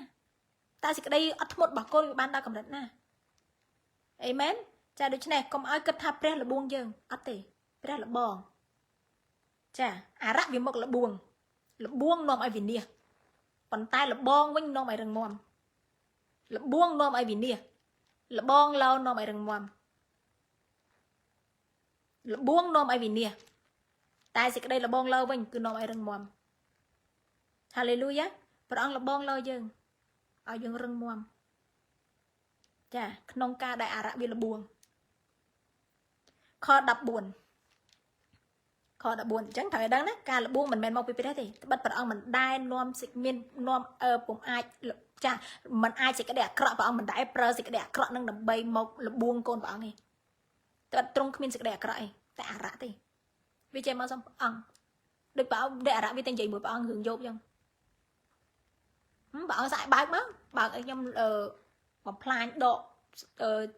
ទ្រព្យសម្បត្តិមើលទៅព្រះអង្គដឹងហើយចាអារ៉ាប់វាមកអញ្ចឹងឯងក្នុងជីវិតយើងដូចគ្នាដែរបងប្អូនណាមិនមែនតែយោបទេយើងដូចគ្នាដែរយើងបានបរិសុទ្ធដូចយោបទេប៉ុន្តែអារ៉ាប់វាមកលបួងគ្រប់គ្នាទាំងអស់វាមិនមែនតែលបួងតែអ្នកណាបរិសុទ្ធទេបងប្អូនគ្រប់គ្នាទាំងអស់វាគ្មានរើសមុខណាមួយទេចាពីព្រោះអីការងាររបស់វាគឺអញ្ចឹងអាហ្នឹងខ14តែដែលគ្រប់គ្នាកើតមានសេចក្តីល្បួងនោះគឺដោយសារតែសេចក្តីប៉ងប្រាថ្នារបស់ខ្លួននាំប្រទាញឲ្យល្បួងឲ្យលួងលោមទេអញ្ចឹងថាកុំឲ្យប៉ងប្រាថ្នាអ្វីលើសពីអ្វីដែលព្រះអង្គឲ្យបងប្អូនកុំលោភលន់ដោយសារសេចក្តីលោភលន់ទេបងប្អូនចាដែលនាំឲ្យធ្លាក់ទៅក្នុងសេចក្តីល្បួងជាច្រើនធ្លាក់ក្នុងអន្ទាក់ជាច្រើនចាកន្លែងហ្នឹងឯងបងប្អូនត្រូវតែអធិដ្ឋានសូមអធិដ្ឋានព្រះអង្គឧទាហរណ៍បងប្អូនចង់បានអ្វីមួយចាភ្នែកវាឃើញវាស្រឡាញ់ហើយបងប្អូនចង់បានអ្វីមួយបងប្អូនអធិដ្ឋានសូមព្រះអង្គសិនកុំជ្រុលច្រើព្រះអង្គកូនចង់បានរបស់នេះប៉ុន្តែបើព្រះអង្គមិនសប្ហាតីទេព្រះអង្គកុំឲ្យកូនព្រះអង្គកូនស្រឡាញ់របស់នេះប៉ុន្តែព្រះអង្គសប្ហាតីឲ្យកូនយករបស់ព្រះអង្គអត់សប្ហាតីអត់ទេកូនអត់យកចាខ្ញុំតែងតែអធិដ្ឋានថាព្រះអង្គបើការនឹងព្រះអង្គមិនសប្ហាតីបិទទ្វារទាំងអស់ព្រះអង្គកុំឲ្យទ្វារនឹងកុំឲ្យកូនចូលទៅក្នុងទ្វារនឹងសោះព្រះអង្គបិទផ្លូវនឹងហ្មងប៉ុន្តែបើព្រះអង្គសប្ហាតីសូមព្រះអង្គបើកទ្វារឲ្យកូនព្រះអង្គរៀបចំឲ្យកូនហើយព្រះអង្គឲ្យផ្គត់ផ្គង់កូនព្រះអង្គបញ្ជាក់ប្រាប់កូនបើព្រះអង្គសប្ហាតីចានេះគឺជារបៀបដែលខ្ញុំអធិដ្ឋានកូនព្រះអង្គមួយគាត់មានរបៀបអធិដ្ឋានផ្សេងគ្នា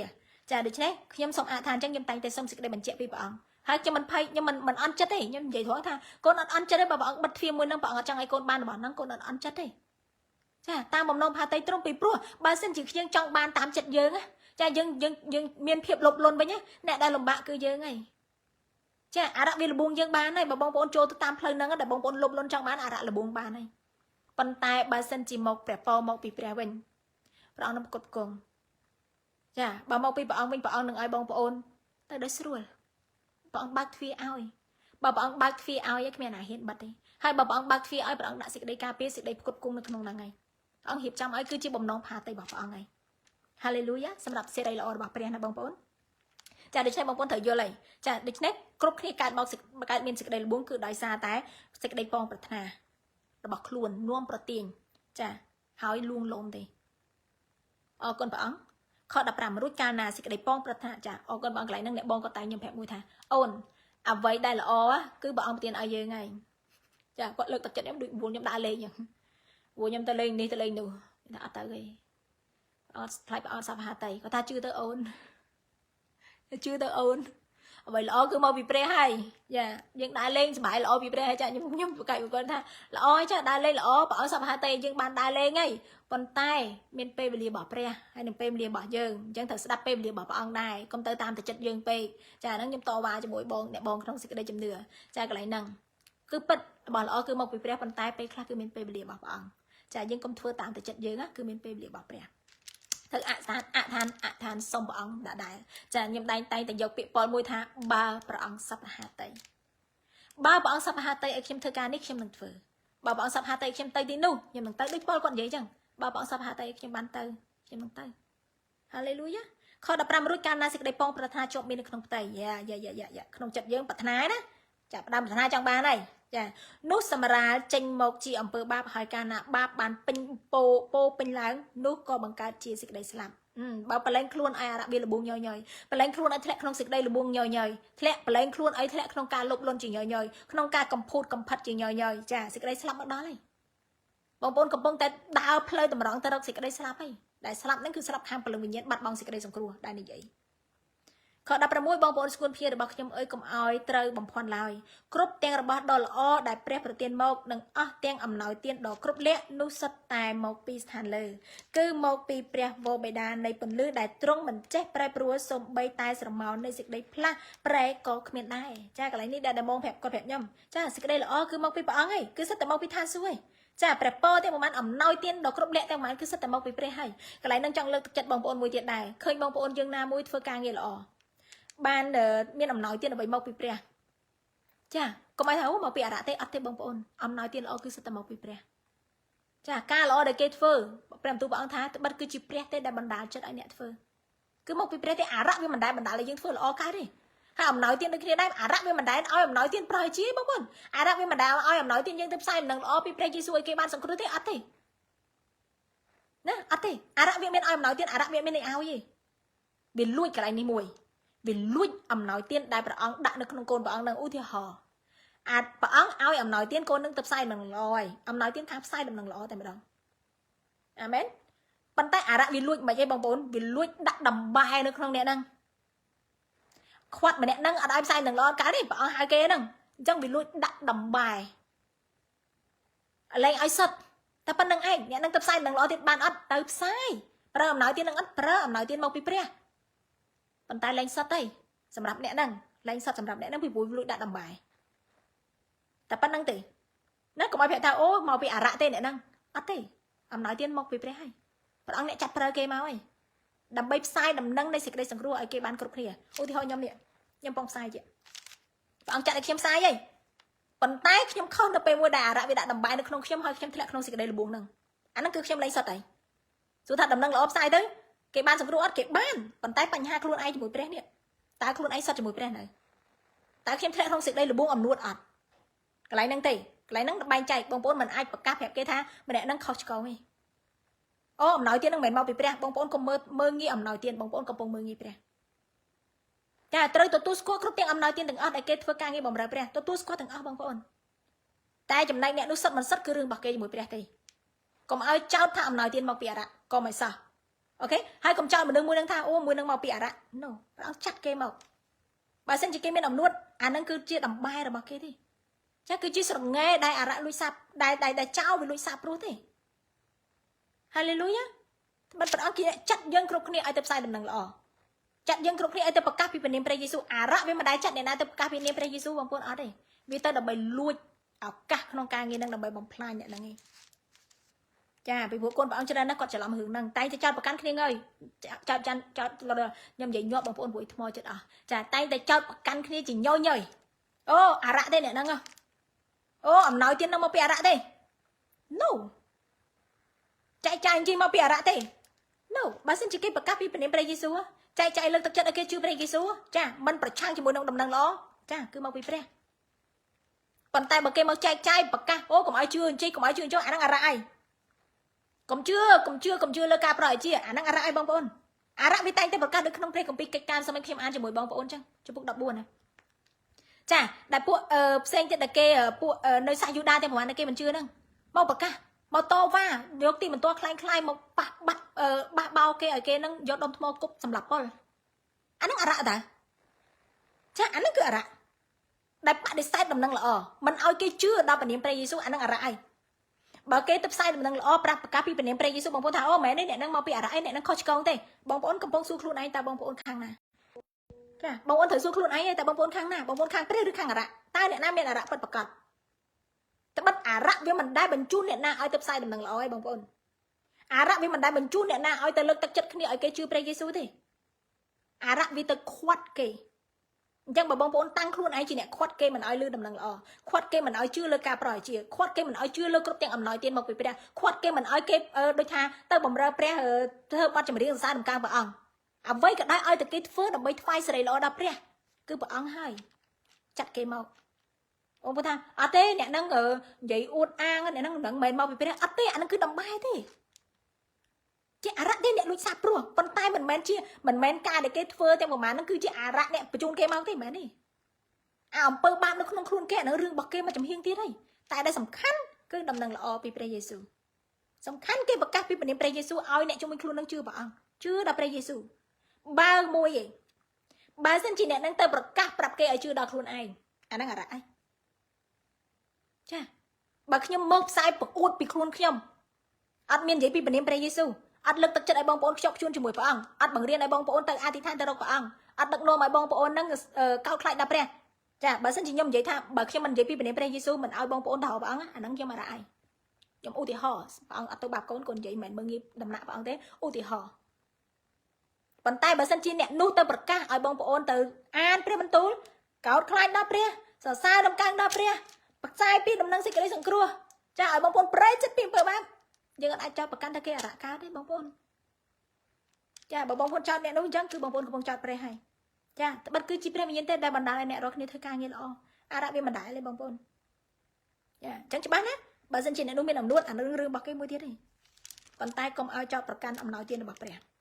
អរគុណព្រះយេស៊ូវសង្ឃឹមថាបងប្អូនច្បាស់ចាដូច្នេះនៅក្នុងព្រះអង្គគឺសូម្បីតែស្រមោលនៃការផ្លាស់ប្រែក៏គ្មានដែរចាអរគុណព្រះអង្គខ16នេះដែលខ្ញុំចង់បង្កើតបងចង់បង្កើតសូមទោសបងប្អូនចង់បញ្ជាក់ចាបងប្អូនស្គូនភ្ញាចាបងប្អូនស្គូនភ្ញារបស់ខ្ញុំអើយកុំឲ្យត្រូវបំផន់ឡើយណាកុំឲ្យចាញ់បោកគេឡើយកុំឲ្យចាញ់បោកនឹងពាក្យសម្ដីគេចោទប្រកាន់កុំឲ្យចាញ់បោកនឹងការទៅមើលទោសកំហុសគ្នាឡើយកុំចាញ់បោកគេឡើយគ្រប់ទាំងរបស់ល្អដែលព្រះប្រទានមកនឹងអស់ទាំងអំណោយទានដ៏គ្រប់លក្ខនោះសុទ្ធតែមកពីឋានលើគឺមកពីព្រះវរបិតានៃពន្លឺដែលទ្រង់មិនចេះប្រែប្រួលសំបីតែស្រមោលនៃសេចក្តីផ្លាស់ប្រែក៏គ្មានដែរខ18ទ្រង់បានបង្កើតយើងរាល់គ្នាមកតាមព្រះハតីទ្រង់ដោយសារព្រះបន្ទូលដ៏ពិតប្រយោជន៍ឲ្យយើងបានបែបដូចជាផលដំបូងក្នុងរបស់ទាំងប៉ុន្មានដែលទ្រង់បង្កើតមកណាទៀនច្បាស់ឬក៏មិនច្បាស់ចាទ្រង់បង្កើតយើងរាល់គ្នាមកតាមបំណងハតីទ្រង់ម្នាក់គឺខុសគ្នាទាំងអស់ម្នាក់គឺបានទទួលអំណោយទានខុសគ្នាចាមានអត្តចរិតខុសគ្នារបៀបនៃការបង្រៀនផ្សែកចាយព្រះបន្ទូលគឺខុសគ្នាចាខ្ញុំមិនមែនមកខ្ញុំថាខ្ញុំជាគ្រូបង្រៀនទេចានិយាយថារបៀបក្នុងការចែករំលែកការនិយាយស្ដីខុសគ្នាទាំងអស់มันអាចមានន័យថាតើតដូចអ្នកឯងស្តង់ដារបានត្រូវស្តង់ដារ no តើអ្នកណាដឹងស្តង់ដាររបស់ព្រះសម្រាប់គេម្នាក់ខុសគ្នា Hallelujah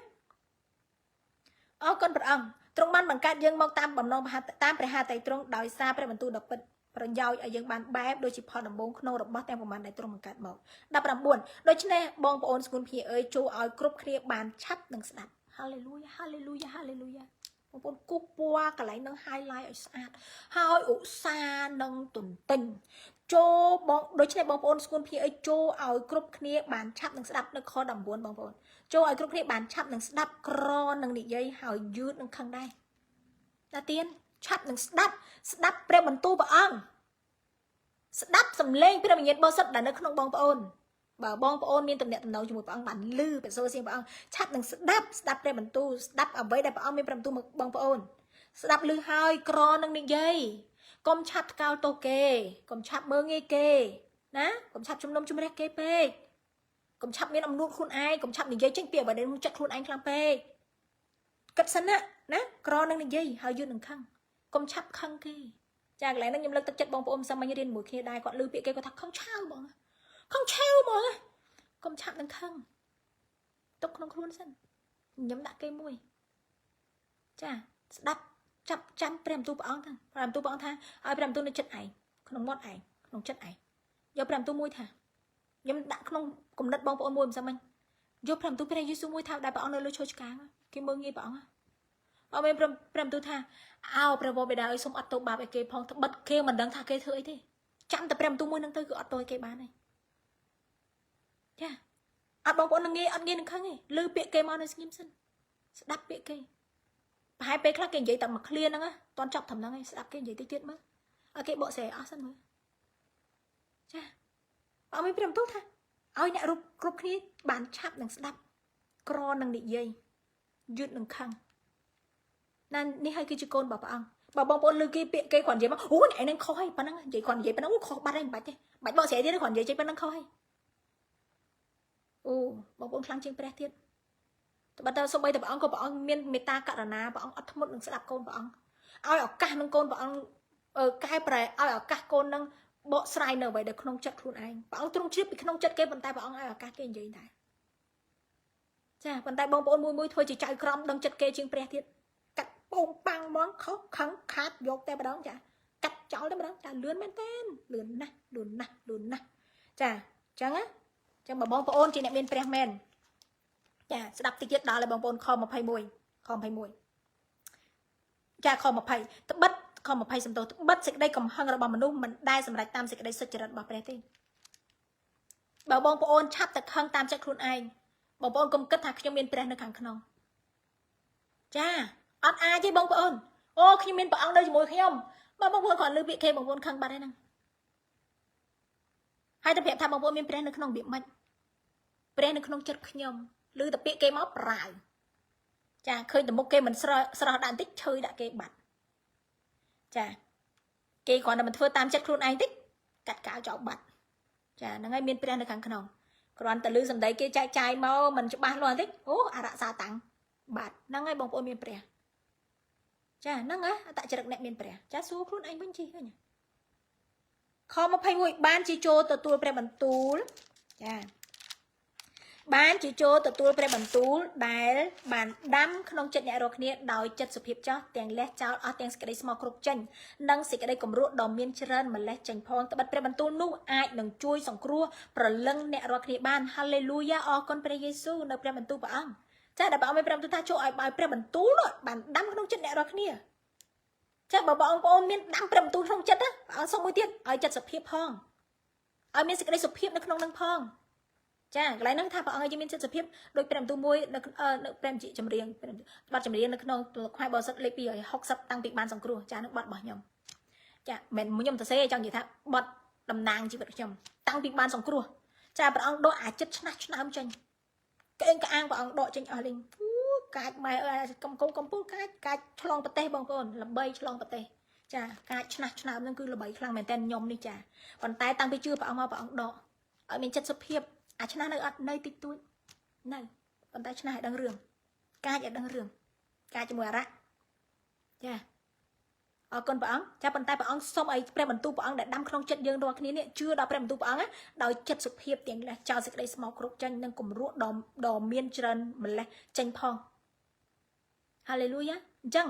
ឮពាក្យគេមកកុំឆាប់ខឹងស្ដាប់អត់ទោះអីគេកុំនិយាយបើមានសេចក្តីក្នុងខ្លួនបងប្អូនទប់តែដោយបងប្អូនគាត់ថាគាត់ទប់ខ្ញុំថាខ្ញុំអរល្អហើយអរគុណព្រះអង្គគឺជាជំហានមួយដ៏ល្អមែនតើដែលខឹងគេហើយយើងអត់និយាយចាញ់យើងទប់ក្នុងក្លិតក្នុងចឹងក្នុងហើយសូមឲ្យព្រះអង្គបានបន្សាយចារហូតដល់ថ្ងៃនេះគាត់រសាយចិត្តចឹងគាត់លែងខឹងគេអរគុណព្រះអង្គអរគុណព្រះអង្គណាខ្ញុំឃើញព្រះអង្គកែប្រែបងប្អូនខ្ញុំច្រើនខ្ញុំមានសេចក្តីអំណរខ្លាំងមែនតើអូខ្ញុំសរសើរដំកើងដល់ព្រះអង្គខ្ញុំអរចាំប្រាប់ថាខ្ញុំអរជាងឲ្យលុយខ្ញុំរាប់លានទៀតខ្ញុំនិយាយមែនថាខ្ញុំសប្បាយចិត្តឃើញបងប្អូនផ្លាស់ប្រែគ្រាន់តែខ្ញុំដូចខ្ញុំនិយាយឃើញគាត់បើកទ្វារព្រះវិហារដើរដំណើរចូលមកមុខគាត់គឺខ្ញុំអរមកពីចង្អាយបាត់ខ្ញុំមានកម្លាំងហ្មងបងប្អូនអត់បាយមួយថ្ងៃទៅគឺខ្ញុំមានកម្លាំងមានអំណរដែរ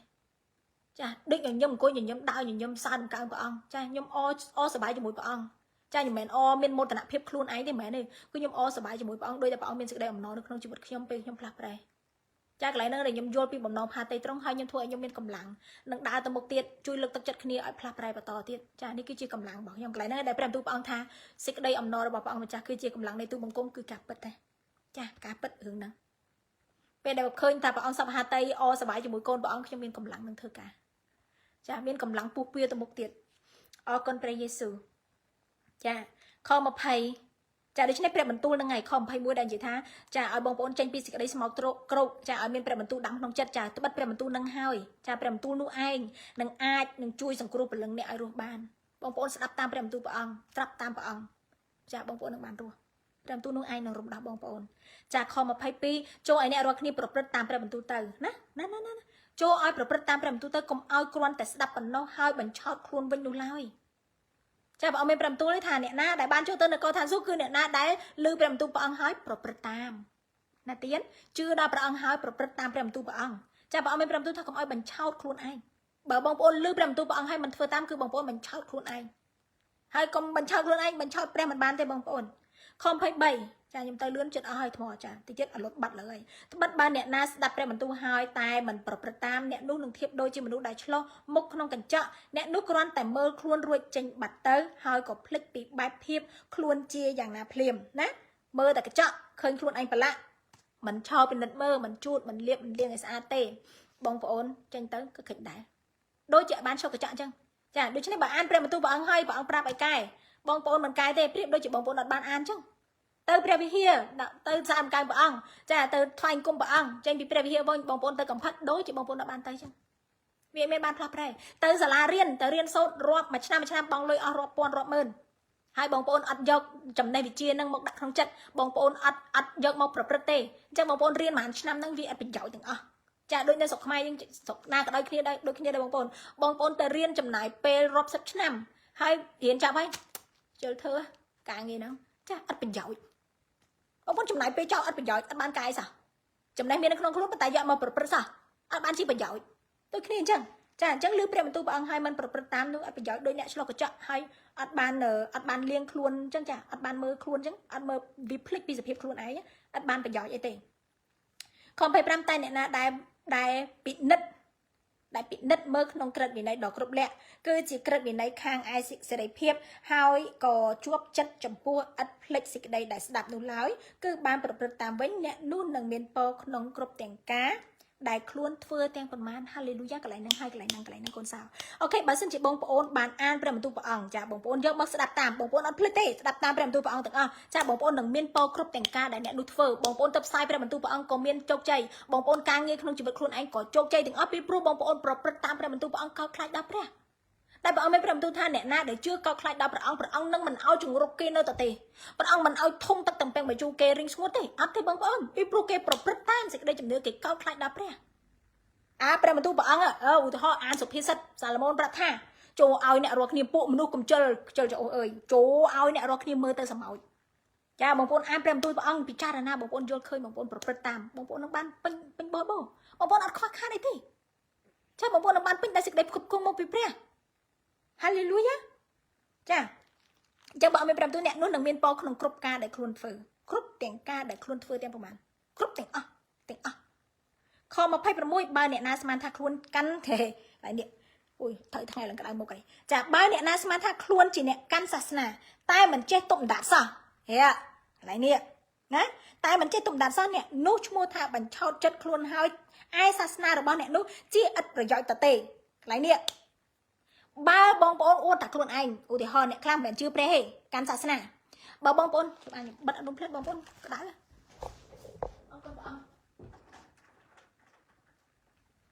អរគុណព្រះចាដូច្នេះបើអ្នកណាប្រាប់ថាខ្ញុំកាន់សាសនាស្នាខ្ញុំកើទៅវត្តណាគ្រប់ថ្ងៃគុំសូត្រធម៌រាល់ល្ងាចសូត្រធម៌ចាដូចយាយខ្ញុំពីមុនចឹងយាយខាងឪពុកខ្ញុំសូត្រធម៌ថ្ងៃសៅរ៍ឡើងងាយឡើងខ្ញុំបង្រៀនធម៌គាត់បងប្អូនខ្ញុំអ្នកបង្រៀនគាត់ព្រោះគាត់ចេះអក្សរខ្ញុំទៅបង្រៀនគាត់ហើយចាដាក់រ៉ាឌីយ៉ូស្ដាប់ផងអីផងបង្រៀនផងអីផងចាសូត្រធម៌ប៉ុន្តែចេញមកខំគេមួម៉ៅវាយក្បិនជេមួយសិនមកពីវត្តសំសិលថ្ងៃសំសិលមកវិញតម្លាក់ទឹកកំប្រងស្លាចុះចាតម្លាក់ទៅ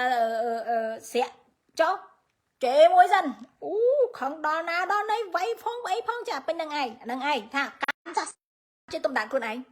ជេប្រមាថកំភូតកំផិតនៅដដែលចាចុះសាសនានឹងមានប្រយោជន៍ឲ្យដល់អ្នកនោះចង់មិនឆោតចិត្តខ្លួនឯងទេអញ្ចឹងយើងអ្នកជឿព្រះយេស៊ូវដូចគ្នាបើយើងទៅជឿព្រះអង្គហើយព្រះអង្គសេចក្តីបរិសុទ្ធព្រះអង្គស្មោះត្រង់ព្រះអង្គទ្រង់ជាព្រះដ៏ពិតព្រះអង្គមើលឃើញគ្រប់ទីកន្លែងប៉ុន្តែខ្លួនឯងប្រព្រឹត្តសេចក្តីកំផិត តើបានប្រយោជន៍អីចាបងប្អូនមិនឆោតខ្លួនឯងទេចាកន្លែងហ្នឹងបងមិនប្រាប់ទូមិនអ្នកណាគ្រាន់តែនិយាយថាព្រះអង្គម្ចាស់អើយព្រះអង្គម្ចាស់អើយនឹងចូលទៅនគរឋានសួគ៌នោះទេតែព្រះអង្គស្គាល់គេនោះទេ No គឺអ្នកណាដែលជឿឲ្យប្រព្រឹត្តតាមព្រះបន្ទូលព្រះអង្គណាកន្លែងហ្នឹងឯងអញ្ចឹងបងប្អូនកាន់សាសនាទុកដាក់ខ្លួនឯងបងប្អូនអ្នកជឿព្រះយើងមិនអ្នកកាន់សាសនាយើងអ្នកជឿព្រះបងប្អូនត្រូវទុកដាក់ខ្លួនឯងដែរឲ្យងាយនឹងស្ដាប់យឺតនឹងខឹងក្រនឹងនិយាយអរគុណព្រះអង្គខំ27ឯសាសនាដែលបរិសុទ្ធឥតសៅមងហាចាដែលបរិសុទ្ធឥតសៅមងនៅចំពោះព្រះដ៏ជាព្រះវរបិតានោះគឺឲ្យទៅសួរពួកកំព្រានិងពួកមេម៉ាយក្នុងការដែលគេមានសេចក្តីវេទនាហើយឲ្យរក្សាខ្លួនមិនឲ្យប្រឡាក់ដោយលោកឯនេះឡើយអញ្ចឹងបងប្អូនត្រូវទុកដាក់ខ្លួនឯងទុកមកខ្លួនឯងហើយឲ្យបងប្អូនឧស្សាហ៍នឹងធ្វើការល្អចាទៅសួរទៅអ្នកកំព្រាពួកស្ត្រីមេម៉ាយចាពួកឲ្យព្រះអង្គគង់នៅជាមួយពួកគេនោះឯងចង់ព្រះអង្គគង់ទៅជាមួយពួកគេព្រះអង្គអត់គង់ជាមួយខ្ញុំទេគង់ជាមួយយើងប៉ុន្តែបងជក់បងអូនចង់បានប៉ោចាទៅសួរសុខទុក្ខពួកគាត់ហ្នឹងមើលថែពួកគាត់ហ្នឹងបងប្អូនបានប៉ោហើយចាកន្លែងហ្នឹងខ្ញុំថាខ្ញុំទម្លាក់ទៅចំកន្លែងគ្រាប់ពូជបងប្អូនទម្លាក់ទៅចំកន្លែងចាបងប្អូនចង់ដាំអ្វីបងប្អូនមើលដីហងណាដូច្នេះបងប្អូនចង់បានប៉ោមើលព្រះបន្ទូលព្រះអង្គទៅតែព្រះអង្គសប្ហាទៅយើងទម្លាក់ទៅកន្លែងណាចាបើបងប្អូនថាអេព្រះអង្គហៅខ្ញុំមកដើម្បីផ្គត់ផ្គង់គេធ្វើអ្នកមានជើញទៅចោះចាប៉ុន្តែខ្ញុំអត់ទេបងអត់ហៅខ្ញុំមកអញ្ចឹងហងអង្គហៅខ្ញុំមកទម្លាក់ទៅក្រៅទៅកន្លែងហាឡេលូយ៉ាចាដូច្នេះខ្ញុំសង្ឃឹមបងប្អូនទាំងអស់គ្នាបានកែប្រែឡើងវិញចាឲ្យបងប្អូនទាំងអស់គ្នាបានព្រះបន្ទូលព្រះអង្គដាំក្នុងចិត្តកុំងាយនឹងចោទប្រកាន់គេហើយកុំងាយនឹងខឹងគេចាកុំងាយនឹងឲ្យអណ្ដាតបងប្អូននិយាយពាក្យអវិជ្ជមានទៅលើជីវិតអ្នកណាមួយឡើយចាសូមឲ្យបងប្អូនទាំងអស់គ្នាបានរស់ដើម្បីថ្វាយសិរីល្អដល់ព្រះជាពន្លឺដ៏ពិត be still and shine ចូលឲ្យនៅស្ងៀមហើយឲ្យពន្លឺនោះភ្លឺឡើងនៅក្នុងអ្នករាល់គ្នាចានេះគឺជាអ្វីដាក់ព្រះអង្គដាក់ខ្ញុំចែកម្លែកបងប្អូនដែរខ្ញុំជឿជាក់ថាបងប្អូនដែលកំពុងជួបបញ្ហារាល់ថ្ងៃចាខ្ញុំចង់លើកទឹកចិត្តបងប្អូនថាឲ្យនៅស្ងៀមកុំឲ្យស្លន់ស្លោក្នុងបញ្ហានោះចូលនៅស្ងៀមហើយទុកចិត្តដល់ព្រះអង្គហើយនៅស្ងៀមមិនមែនមានន័យថាបងប្អូនឈប់ទៅធ្វើការធ្វើងារណានៅស្ងៀមមានន័យថាបងប្អូនអត់ស្លន់ស្លោបងប្អូនអត់ទៅពឹងអាងដល់មនុស្សណាច្បោកច្បល់អង្គុយទឹកភ្នែកលះឡាមអត់ទេបងប្អូនចាចូលឲ្យជ្រាបសារដំណើរព្រះអង្គក្នុងជួបបញ្ហាបងប្អូនមានបញ្ហាជ្រាបសារដំណើរព្រះអង្គគុណទុកចិត្តដល់ព្រះអង្គចាំមួយថា I have decided to follow Jesus ចាខ្ញុំបានសម្រេចចិត្តដើរតាមព្រះយេស៊ូវសម្រេចចិត្តតាមព្រះអង្គចាព្រះអង្គដឹកកូនទៅណាកូនទៅហ្នឹងកូនព្រះអង្គដឹកកូនឡើងទុកកូនឡើងទុកចាដូចជាសាវករបស់ព្រះអង្គអញ្ចឹងចាព្រះអង្គហៅគេឡើងទុកគេឡើងទុកចាពេលជុកអូពេលខ្លះខ្ញុំដួលហើយប៉ុន្តែស្រែកហៅព្រះអង្គទុកចិត្តព្រះអង្គអាមែនអរគុណព្រះយេស៊ូវចាដូច្នេះសូមព្រះអង្គទានពរខ្ញុំសង្ឃឹមថាបងប្អូនបានទទួលព្រះពរថ្ងៃនេះហើយបើសិនជាមានប៉ះពាល់អ្វីចាសូមខន្តីអភ័យទោសចាប៉ុន្តែនេះគឺជាសេចក្តីពិតចាគឺជាអ្វីដែលព្រះអង្គដាក់ខ្ញុំហើយបើបងប្អូនថាអូនិយាយមកញ៉ាញ់